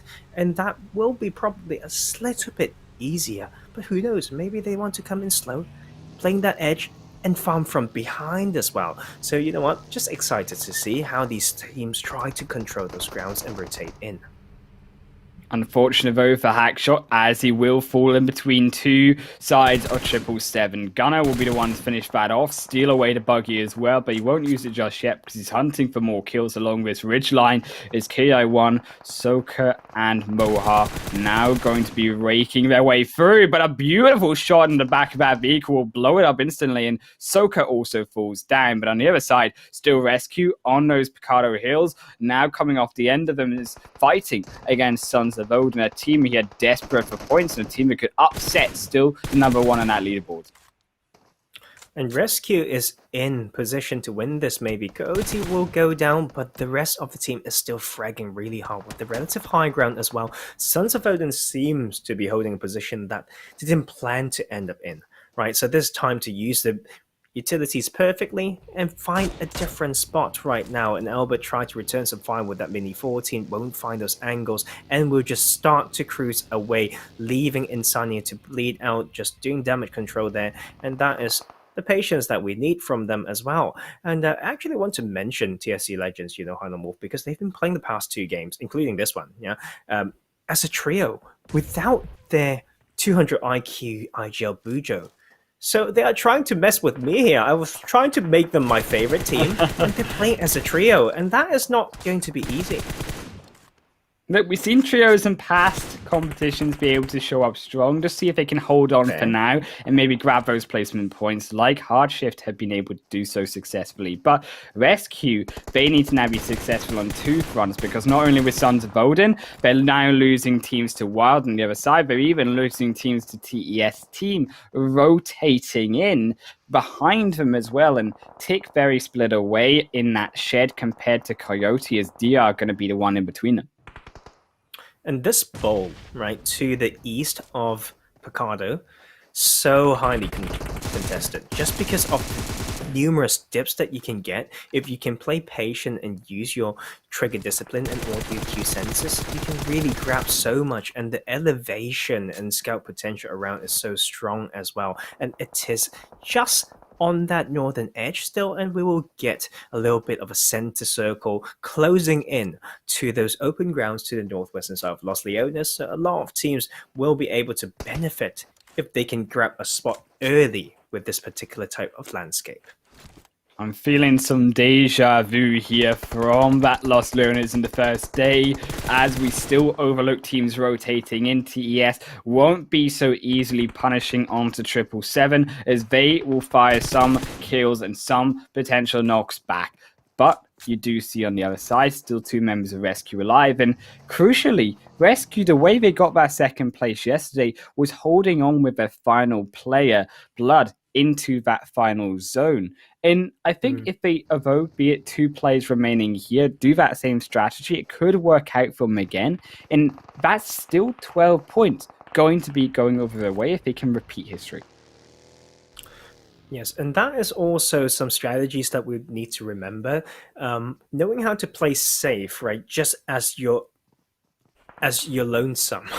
Because sometimes people know, okay, we're a full team and we can just do all these crazy stuff, but sometimes they get outlived and outsurvived by these solos who are playing very cautious. So finding the balance between that safe play, get that as the foundation first, and then build your position advantage and fragging power around that would be such an important skill. And that is also important for the Sons of Odin to know the time to rotate. Look at 777 Esports with the pincer formation trying to sandwich all the rotation paths of Sons of Odin, but we will not find anything for now. But that car is on fire right now, and they will eventually take it. 777 Esports thought about it, set it up, executed it, and just got those juicy kills. That could be 3 if Insania gets spotted out, but because Insania stays quiet, will be now still alive in that phase 3 zone, but only has minimal amounts of healing. Can see only now 4 bandages remaining. That's not going to be potentially enough with a smoking vehicle if they get caught, or they even lose more. And albeit they won't have enough medkits really to be in their pockets to survive a later game stage until they can revive and recoup with their other member of Sons of Odin.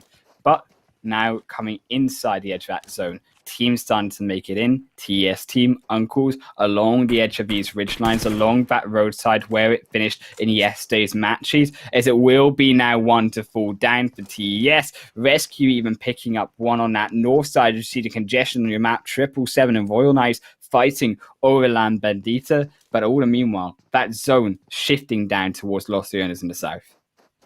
It's just going to be chaotic, right? A city's finish, we will see those teams holding the strongest position as soon as possible, finding the most elevation within the city of Los Leones, as well as using important skills like restricting the amount of audio cues you're giving away. And we can also see Gaijin Seraphim actually finding a good spot on the southern side. They went to that ruins drop very unconventional, but they made it work. So wide rotation is the name of the game for them right now, and we will lose that one team for now, and the rest of them still need to charge into this crazy area. And for those who are rotating late, good luck, because you're going to need it.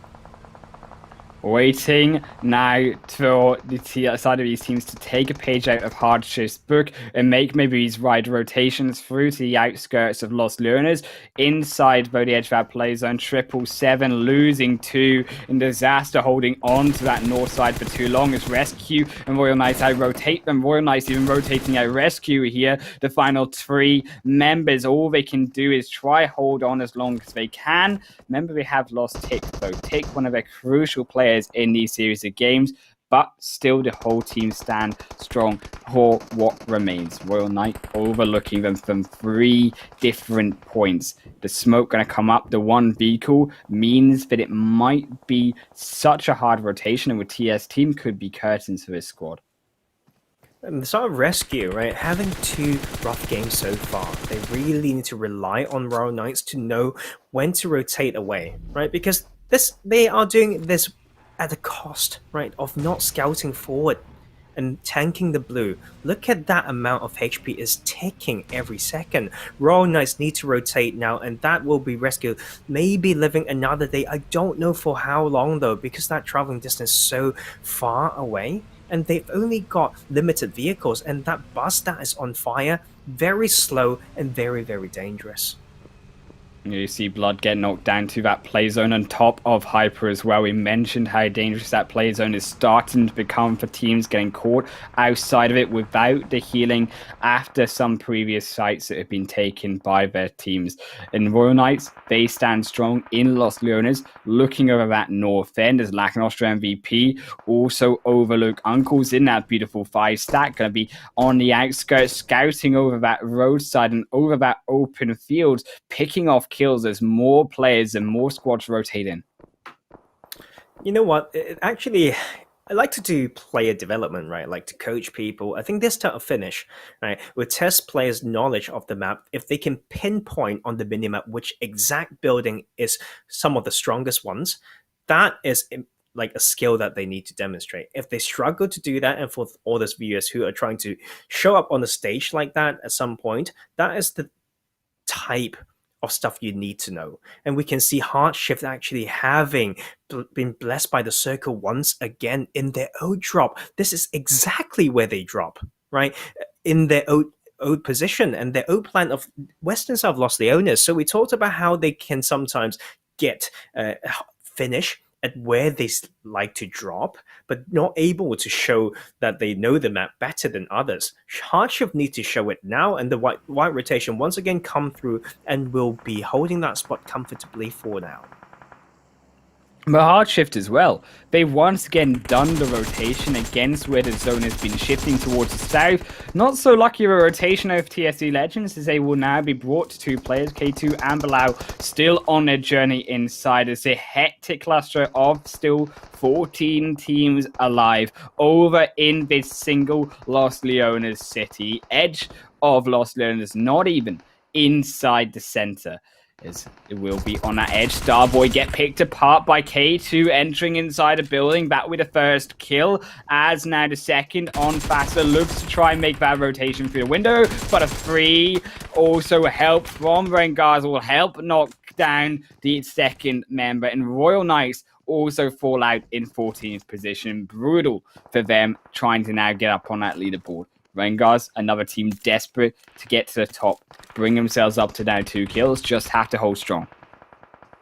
I think this circle, right, like before we get the shift, of course, should favor the teams on the southern side because they've got ridge lines, a little bit of a low ground to slowly use third-person peek to assess the northern half, right? But for those teams who are still not just based on the congestion, the way that they need to rotate out from the northern pass and go south, if the circle dictates it that way, will make it so hard. And RENGERS using one of the strongest buildings to maybe farm with that elevation, keeping an eye also down on that cliff on that western side. So who knows what will happen in this? We just need to see how that shift makes it count.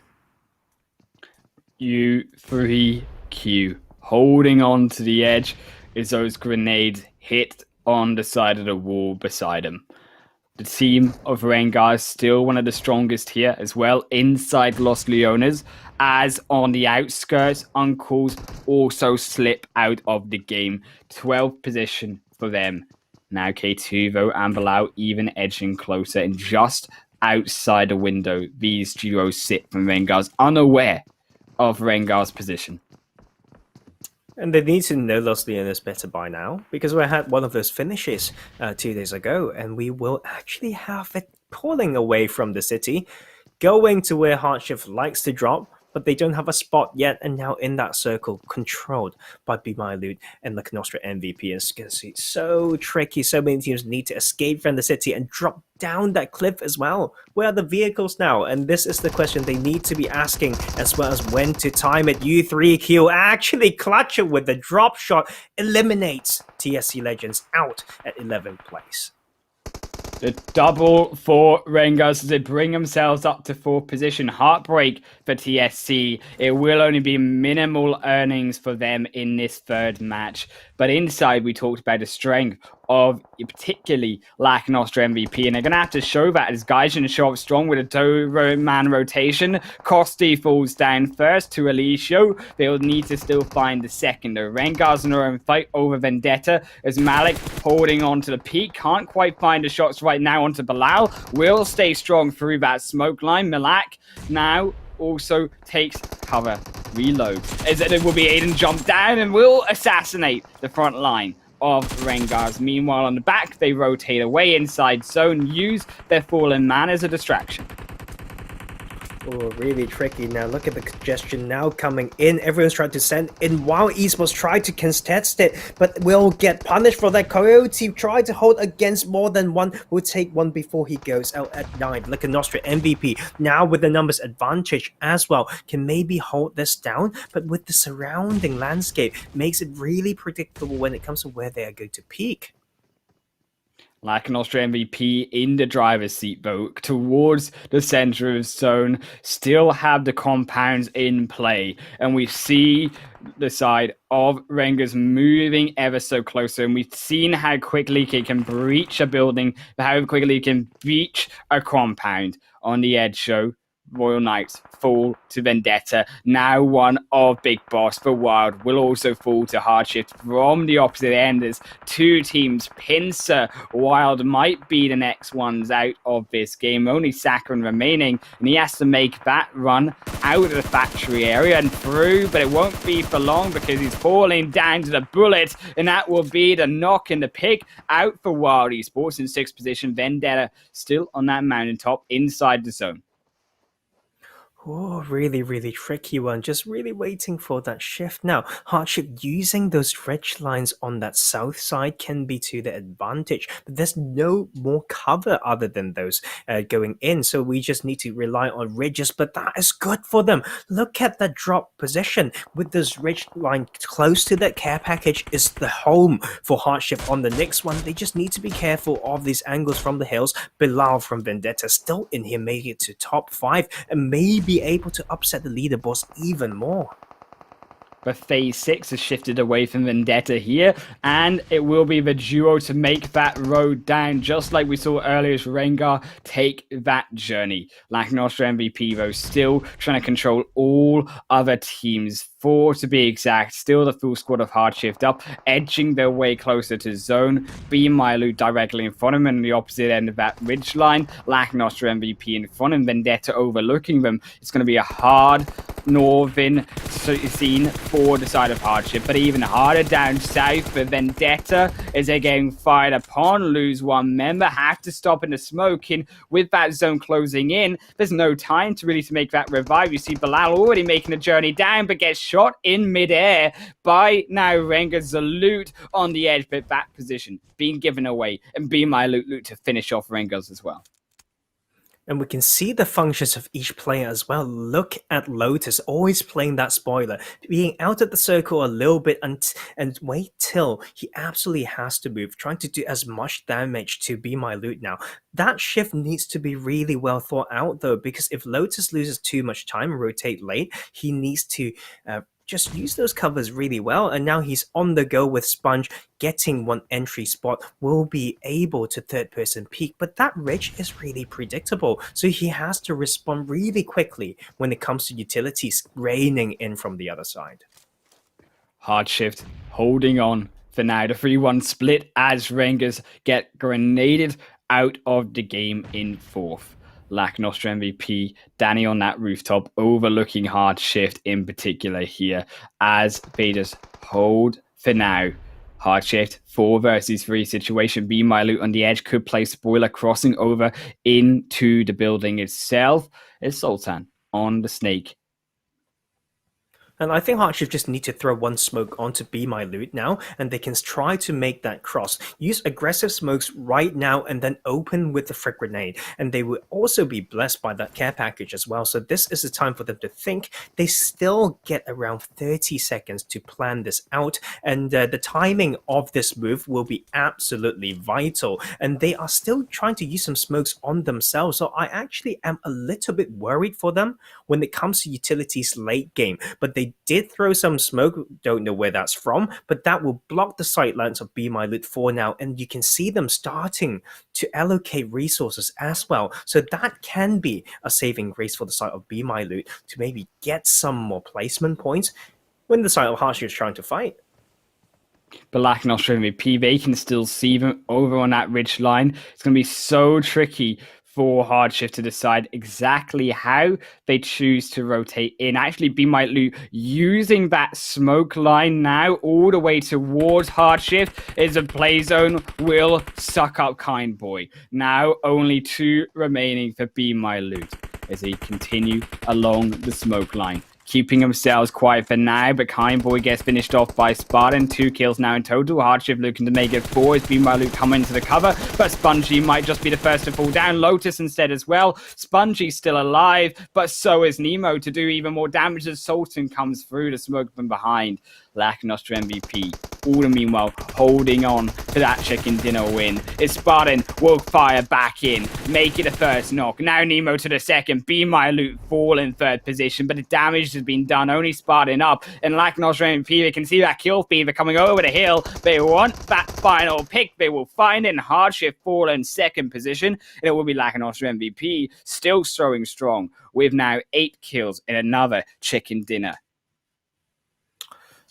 Oh, just holding my breath there, watching that end game. And I think, right, Island Wolf, it's really hard to fault any of those teams, the way they played that. But one thing I can say for sure is the timing of those smokes with relation to the circle closing. Right, I'm going to say it one more time, and everyone bring your notebook out right now. Smokes, 40-second coverage with a 10-meter diameter. They threw that when there's still at a half a minute to go before the blue zone closes. So we could see those smokes actually slowly disappearing when it matters. And HardShift just allowed that side angle from BeMyLOOT. Nemo made that double knock, and that was vital. And Nemo made it, basically, was playing as the 5th player for Lakonostra MVP, and we can see how that sent the side of Lakonostra all the way to the 3rd position with 111 points right now. HardShift still showing strong, right? Like the 4th team right now, 4th place, breaking that 100-point mark. And you know what? Still needing to catch up because we are starting to see some crazy action and so many possibilities in there when we talk about those top 3 spots making to the PMPL Europe West. It's starting to really close up here. Even now, the 80 mark going over to that right side is most wanted in 9th now position. BeMyLOOT scrape themselves up and steal away that 8th spot. Now overlooking TSC Legends, who had just not moved out of 7th position, but at least they've not moved down with 89 points. But moving even higher, though. The really congestion here now is it makes its way over the 100 mark point for HardShift. They are the ones here, Tarzan, with a chicken dinner, with a 2nd place finish so far. In, as you mentioned, the highest amount of placement points, 72 in total now. They are the ones to now take maybe that 3rd spot away and challenge Lakonostra MVP and co.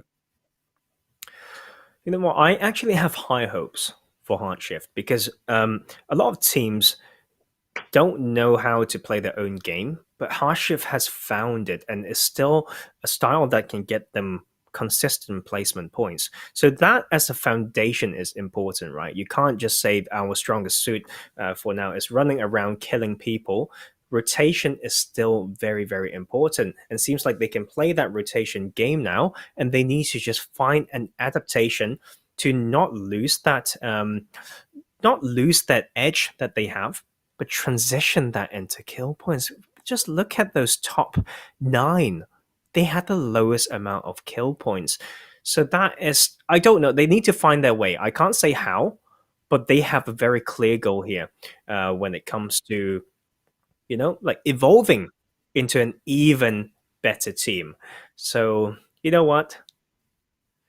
Brilliant. I've got it on my notes. I've written it down. I've written it down here in my notes. And you can see smoke 40 seconds, 10-meter diameter. That is what these teams are going to have to keep in mind here going into that final game here, Tarzan, because As we mentioned, we've only got 5 games left. 3 of them still going to be on Erangel, keep in mind. And that is a silly number of points still available just on this map alone.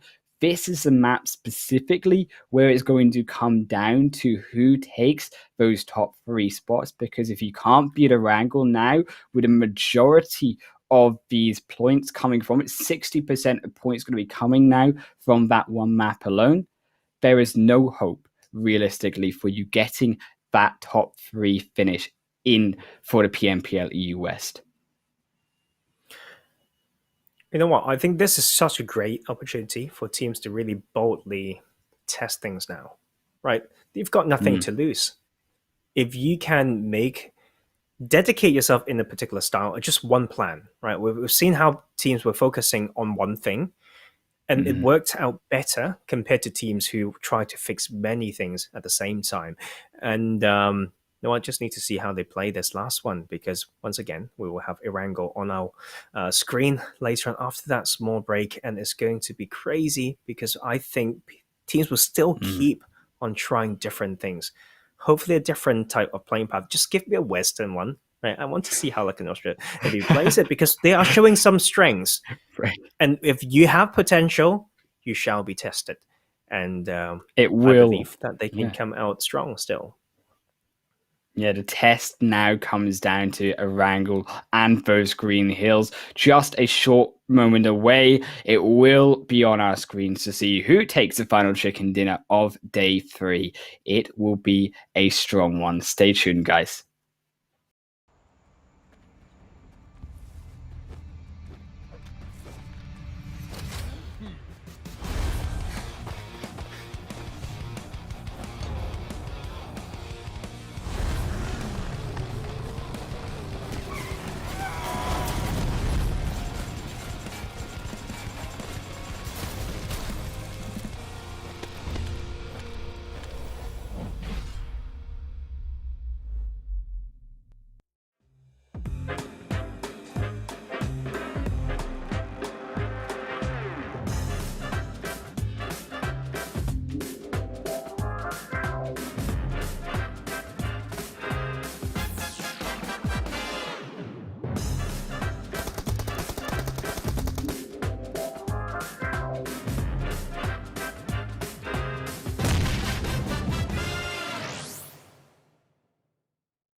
Welcome back, guys, to the PMCO UK Day 3, Game 4 here for us on our screens. And I also have on my screen here, Tarzan, the correct mathematical solution, if we're being really into it here, for the radius of a smoke in the side of PUBG. It will be pi times r squared here for the radius.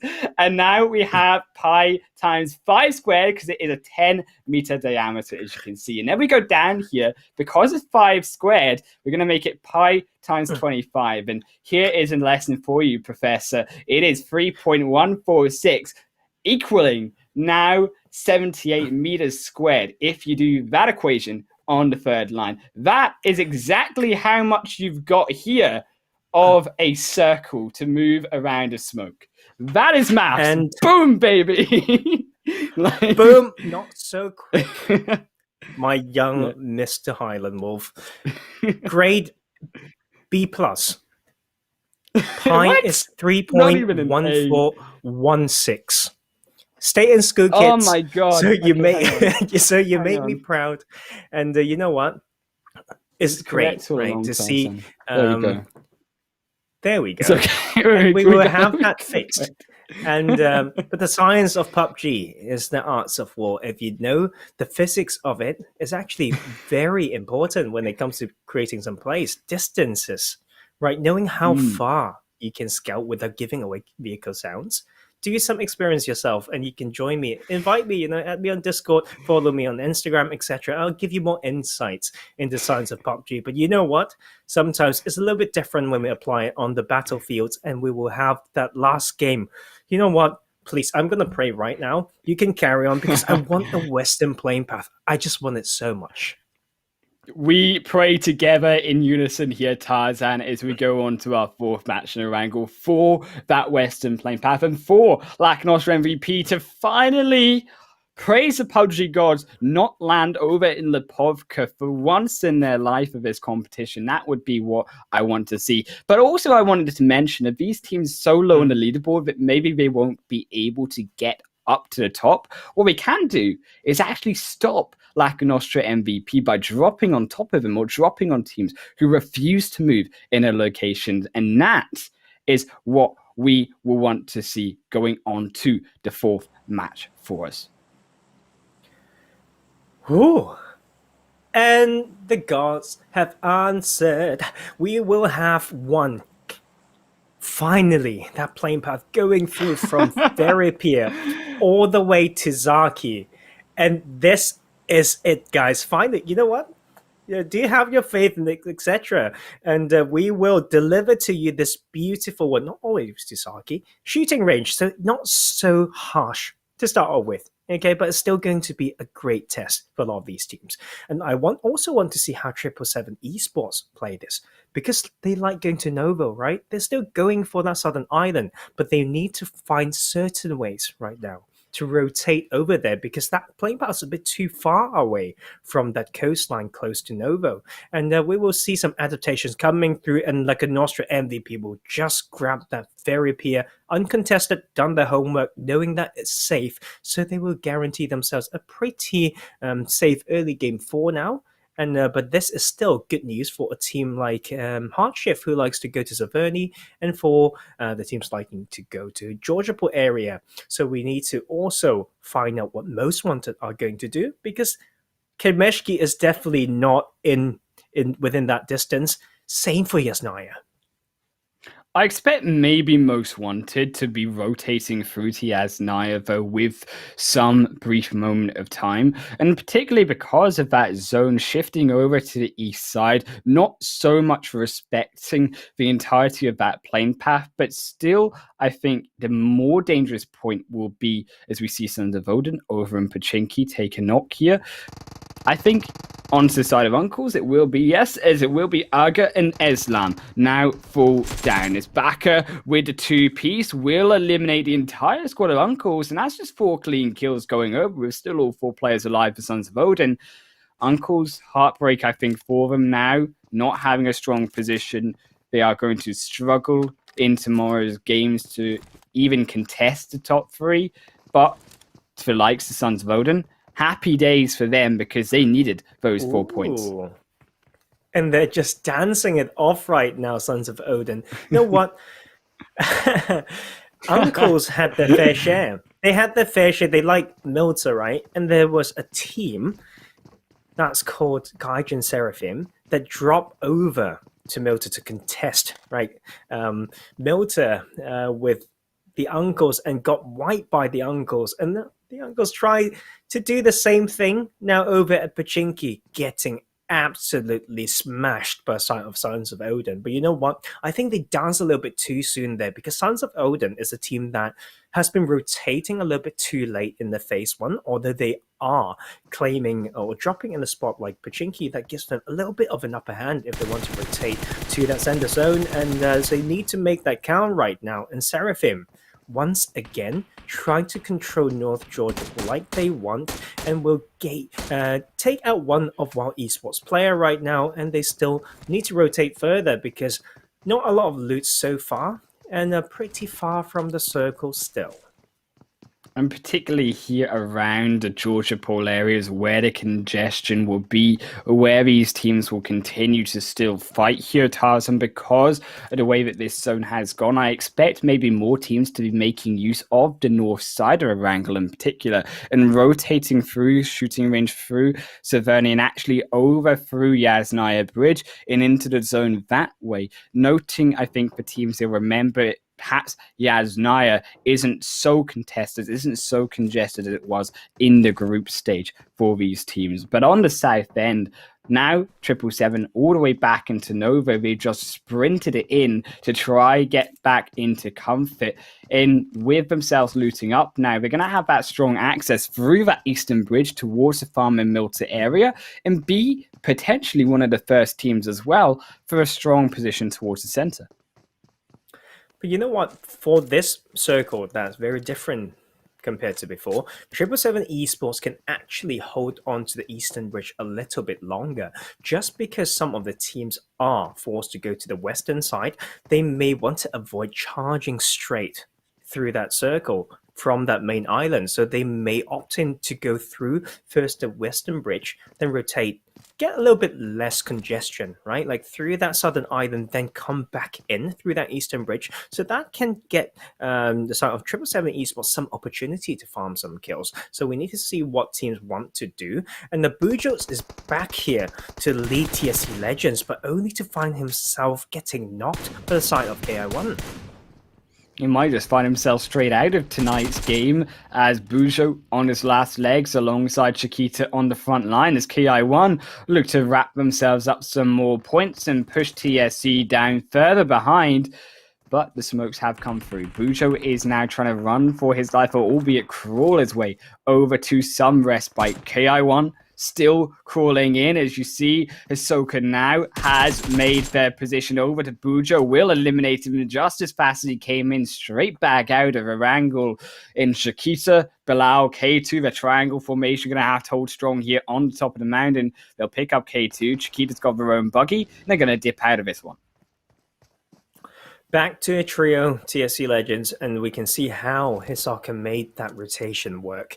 Very good awareness there, right? Going for a flank, but not too far up the hill, so he's not getting punished for the TSC Legends squad who's higher up that hill. But Mona here may have a different idea, trying to cross there and will just live with the slip of health, but that means the position of Chiquita is now been exposed. With that buggy being shot as well, they may lose even more players.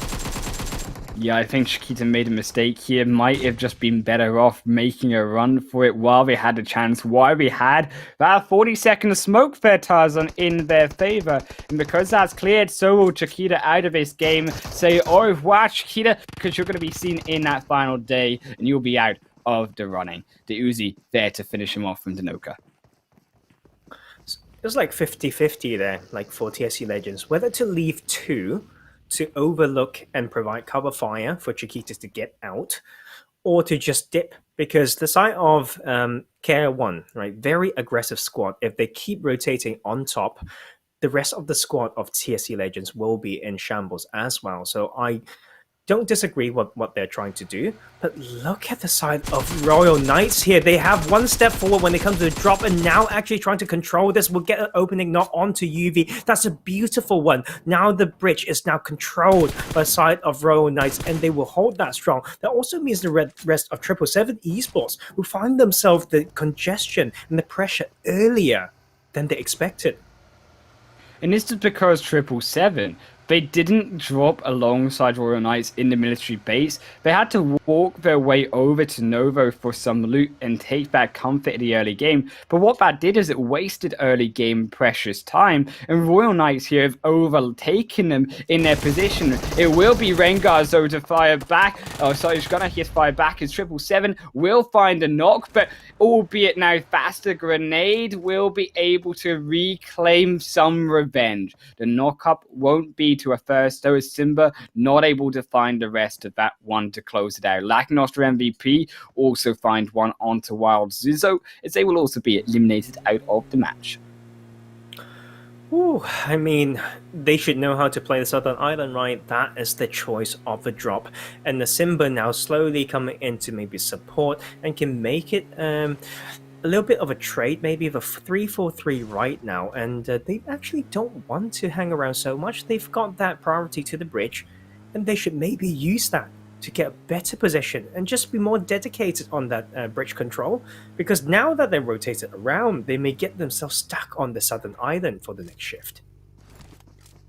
I think going towards this shift, they're going to hope that it goes towards the south. It will at least provide some form of south side in terms of farm and Milta.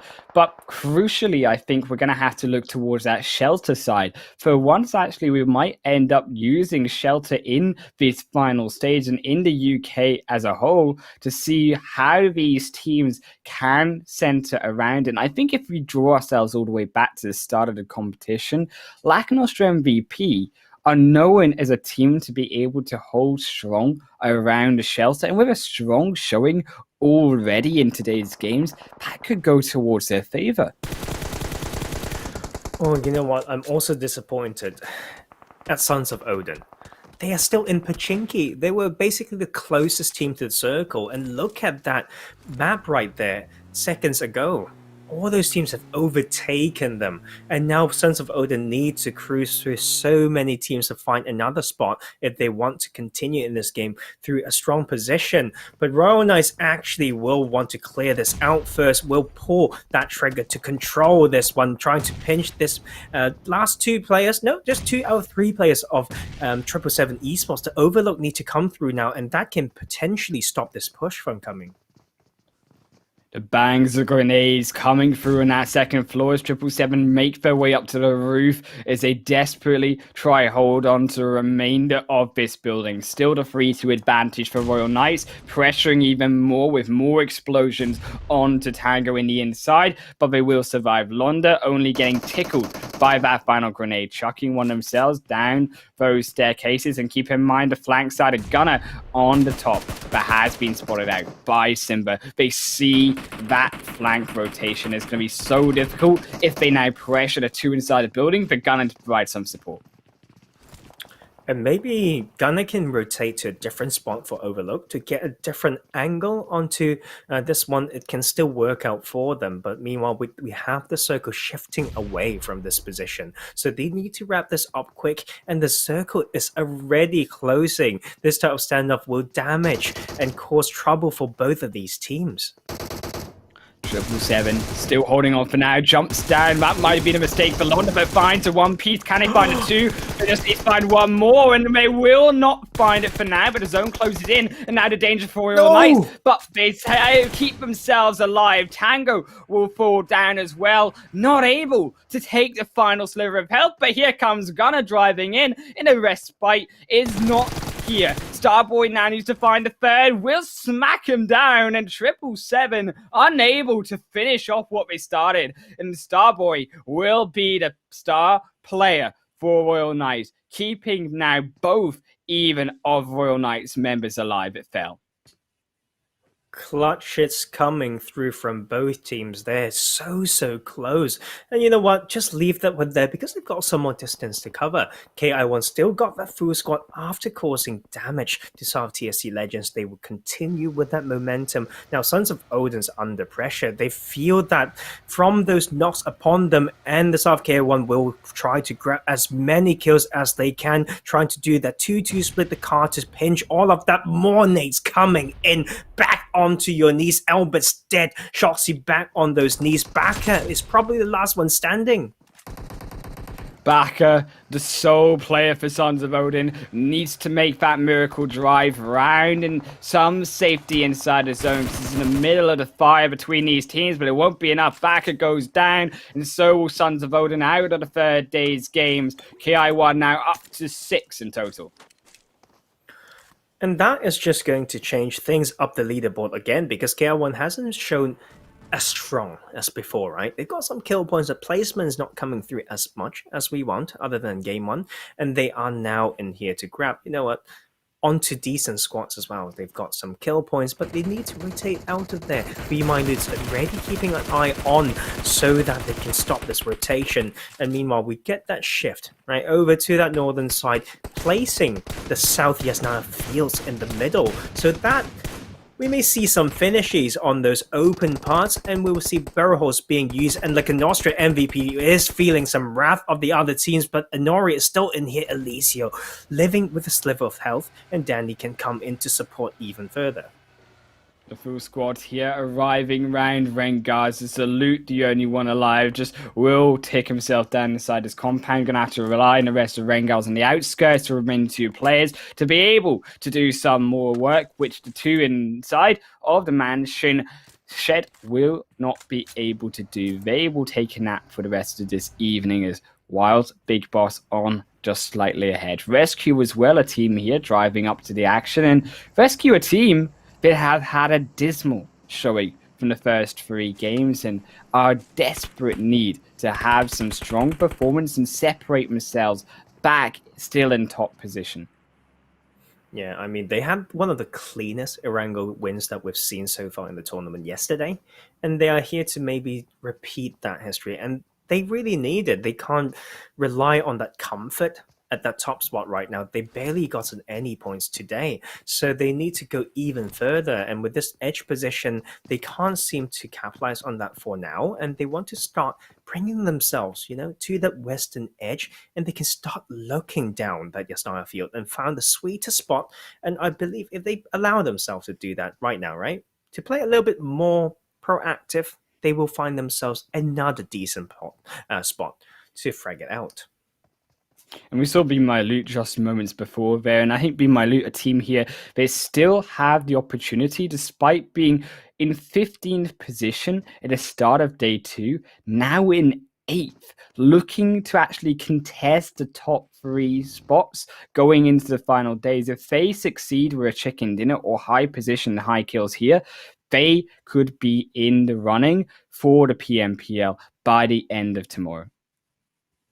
If we look at the landscape right now as well, Most Wanted has a very decent spot overlooking so many of these teams, but it also gives a lot of priority and strength for all these teams controlling the compounds on the southeastern side. But TES need to hold this down because Seraphim knows exactly where they are and they can rotate around it. So it's a pretty tricky circle to play, and Seraphim's pulling the trigger.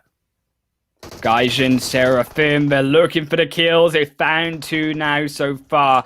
Dia on his own to try and make these 2-man revives, but Dia running for his life through the outskirts as Lord inside. Looks now to come through the window, looks to try find the angle. Keep in mind, Gaijin, they did lose 1 pick for now. The grenade's going to be cooked over, and maybe a little throw will catch Dia out, but it will be Dia on the long range. It will fall back down once again. Lord holding on to the edge of this window, waiting for the rest of his team, maybe Prada to be revived, for that trigger to be pulled, and again through the windows of this second floor. Dika gets knocked back down again, and with that final pick onto Dia, Gaijin Seraphim will be able to pick themselves up to 5 now. Oh, I was so scared for both of these teams, right? For the potential third party that could happen, but we can still see teams trying to be conservative. So they actually took that time to rotate around, and one of the strongest spots is in this dip right here. And RENGERS need to know that as they cruise through the control from the Royal Knights, they will get rotation around it now in this shack. Also strong in the circle, but there's no potential for them to protect that buggy. Royal Knights in the low ground, though, and in the high ground, RESQ have taken up shop of this strong position. You see RENGERS, so in between them both, hiding in the grass for some form of cover. The final two members here, Mizagi and Malak, but RESQ have position on one, and Malak now being thrown into the firepower of these grenades as Coyote and Hyper look to reposition now for a different angle. And I think RESQ's just shown why they're so strong, right? They are on one edge position right now, but they know the map so well to know the relative high ground that they can gain by holding this position. So they actually have so much information for the center zone right now, and they can really prep for that rotation by first getting all that info first, and they can still like make it strong. The full team is up, and that is a huge number advantage. I think the other team that still have that is sort of most wanted, the team that got a chicken dinner that they've been waiting for a very long time. Now in that center zone, they need to show the same type of strengths that RESQ is showing. They did find it in game number 10, and they are in 9th position as well, so still going to need even more points in their pockets to be able to contest those final 3 spots in tomorrow's matches. It can all be found here in tonight's game, in the Erangel match, but as we talked about it, RESQ so strong in Erangel in 3 of these games still to come, including tonight's game right now on Erangel itself. And HardShift needs to make a way in too. And Lotus getting knocked may just be given up by his teammates because the rotation's more important. HardShift for sure know the true meaning of that. And we can see this barrel hole still kind of in play. Most wanted trying to control this with a bit of a split with Tatazika, showing what he can do as a substitute player, will control and guard that rotation through that buggy for his teammates, and that will be kid back into that compound. Now using that, well, very limited.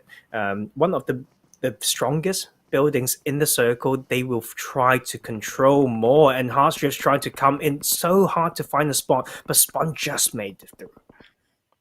For a team here like HardShift to rotate towards the end of the zones and the end of the phases, they do successfully at least drag in one player, but a second tier of Spartan could now start to be found out by Danny, albeit Danny themselves are throwing even more smokes than Lakonostra MVP, using so much of their arsenal just to cross this one road, and it's not even directly into zone. It's going to only be halfway of their journey towards that play area.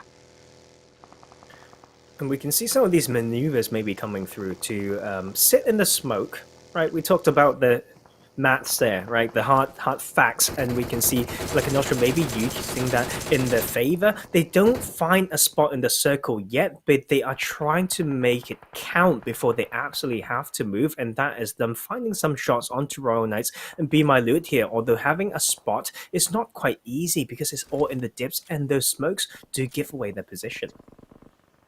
Most wanted here, still inside the zone though, Tarzan, and they are now looking with the grenades over onto BeMyLOOT. One goes shy barely of the two here as Kid looks to throw a second now over into the remaining 2 players. It will be a successful grade now onto one of Lakonostra MVP as they look to cross that river and a road, and it will now be them losing one for now.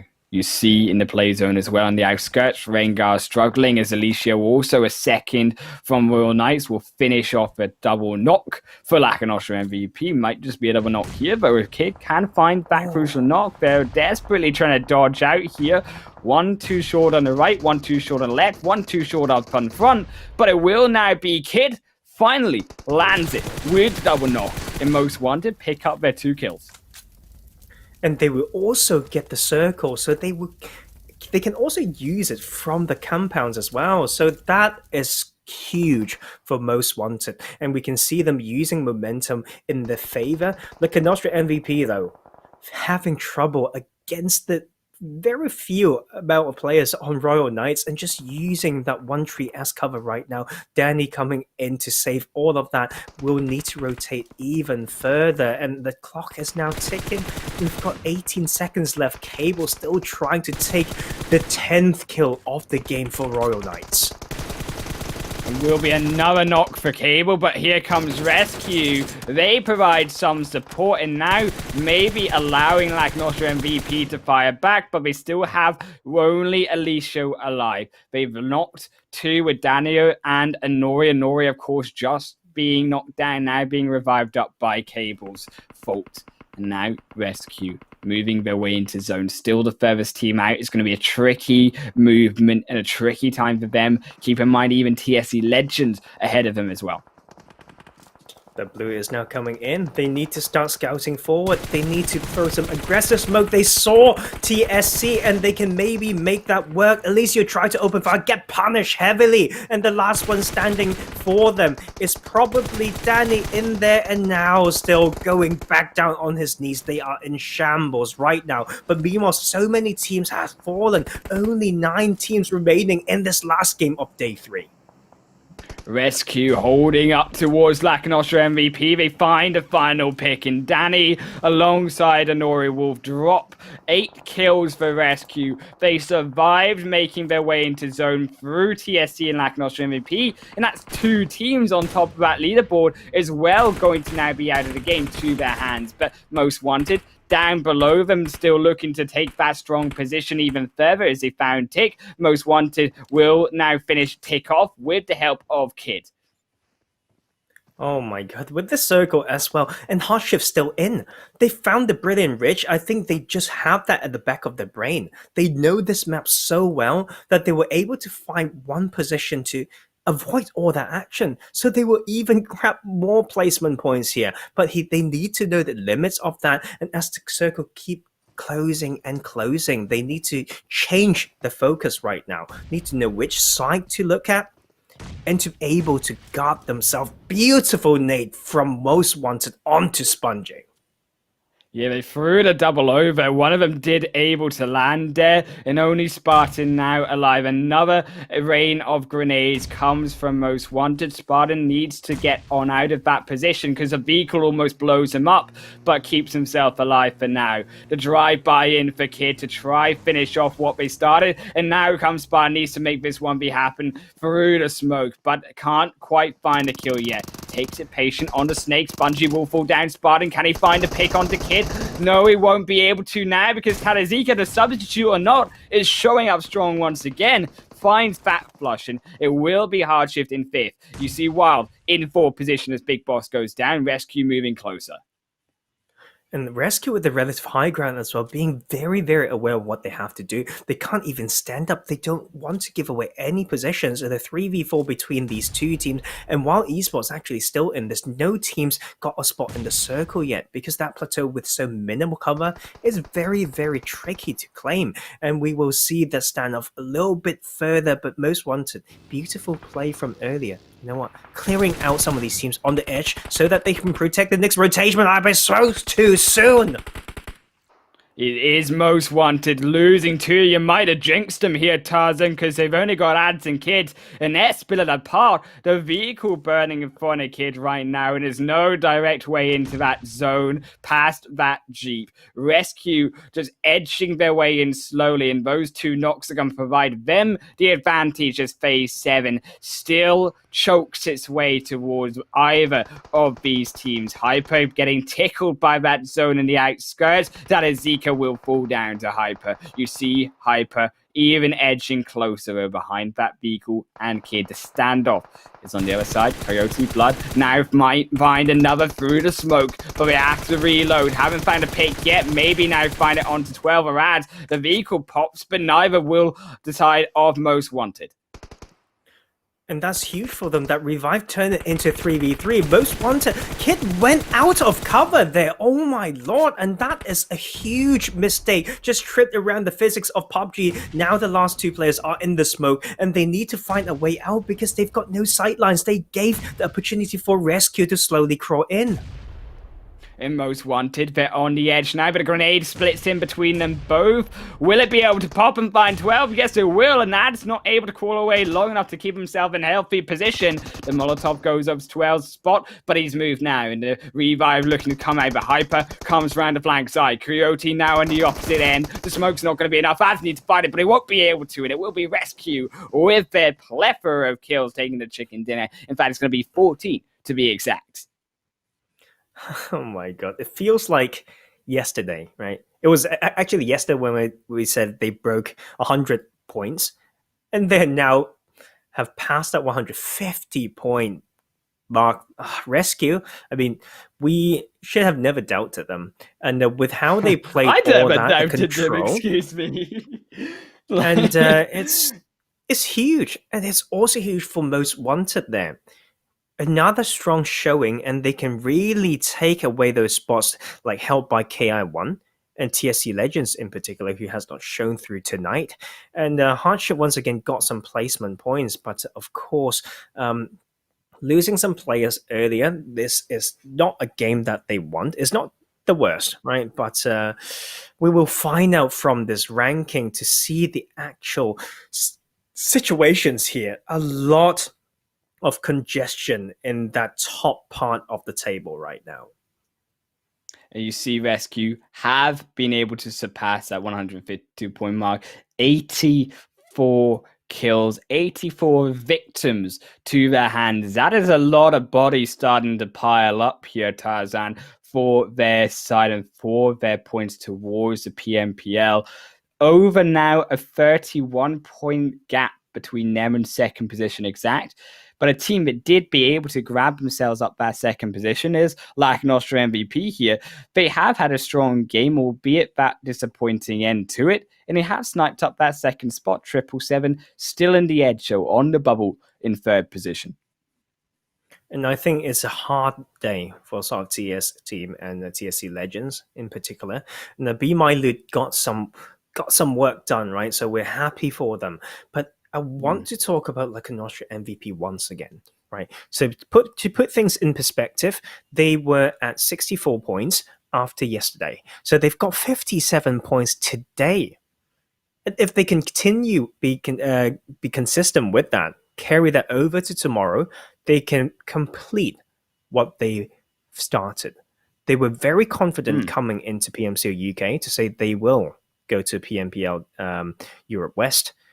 And they are making it happen now because we are not actually just looking at the actual scores, but it's how they got them, when they got them. And the momentum game is strong here. And I think a lot of teams need to keep it up. I was worried for HardShift, but they are still around that position of the table to represent the region. Yeah, even Most Wanted there, that final game, bring them from 9th to 6th position over that 100 point mark. Of course, only now them and those 6 teams going to be the ones over those 100 points. But I think what we do have to see now going into the final day of play is RESQ and even particularly the rest of these top 3 teams still hold on to the lead, because even though they are, yes, 50 points ahead of some of these teams below them, that is still time. If they have a really disappointing 3 games, make it even a 4th game tomorrow, that could be them in some sort of danger. But I think the real pressure is on the likes of 777 and Ki1 along this bubble point for PMPL EU West. In those 2 teams, I want to see really hammer at it in tomorrow's final 4 games. And that's about it, guys. I don't know, we've got one more day. I'm starting to miss it already. And but you know what? Yeah. Adding a lot of colors to this, these teams will need to find more ways through, right?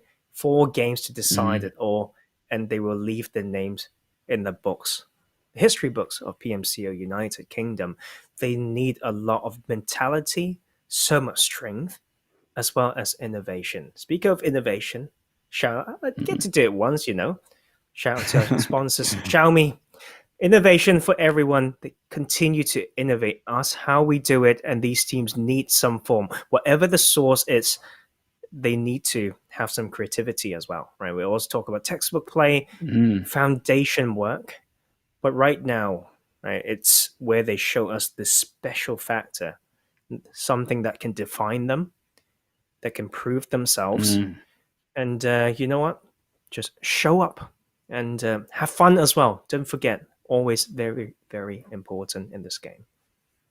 Yeah, fun is what it's all about and what we all start to play for, but the competition is also going to be in the back of these players' minds going into just 4 more games before we close out the first round of PMCO UK Finals. Of course, thank you, Tarzan, once again for joining me on this ride. It's going to be a short one, unfortunately, ending tomorrow, but we're going to make it as fun as possible, as we say. Keep on chugging, guys, because it's going to be a whopper of a series in tomorrow's matches. Make sure you be there 7 p.m. square, guys. Don't go anywhere.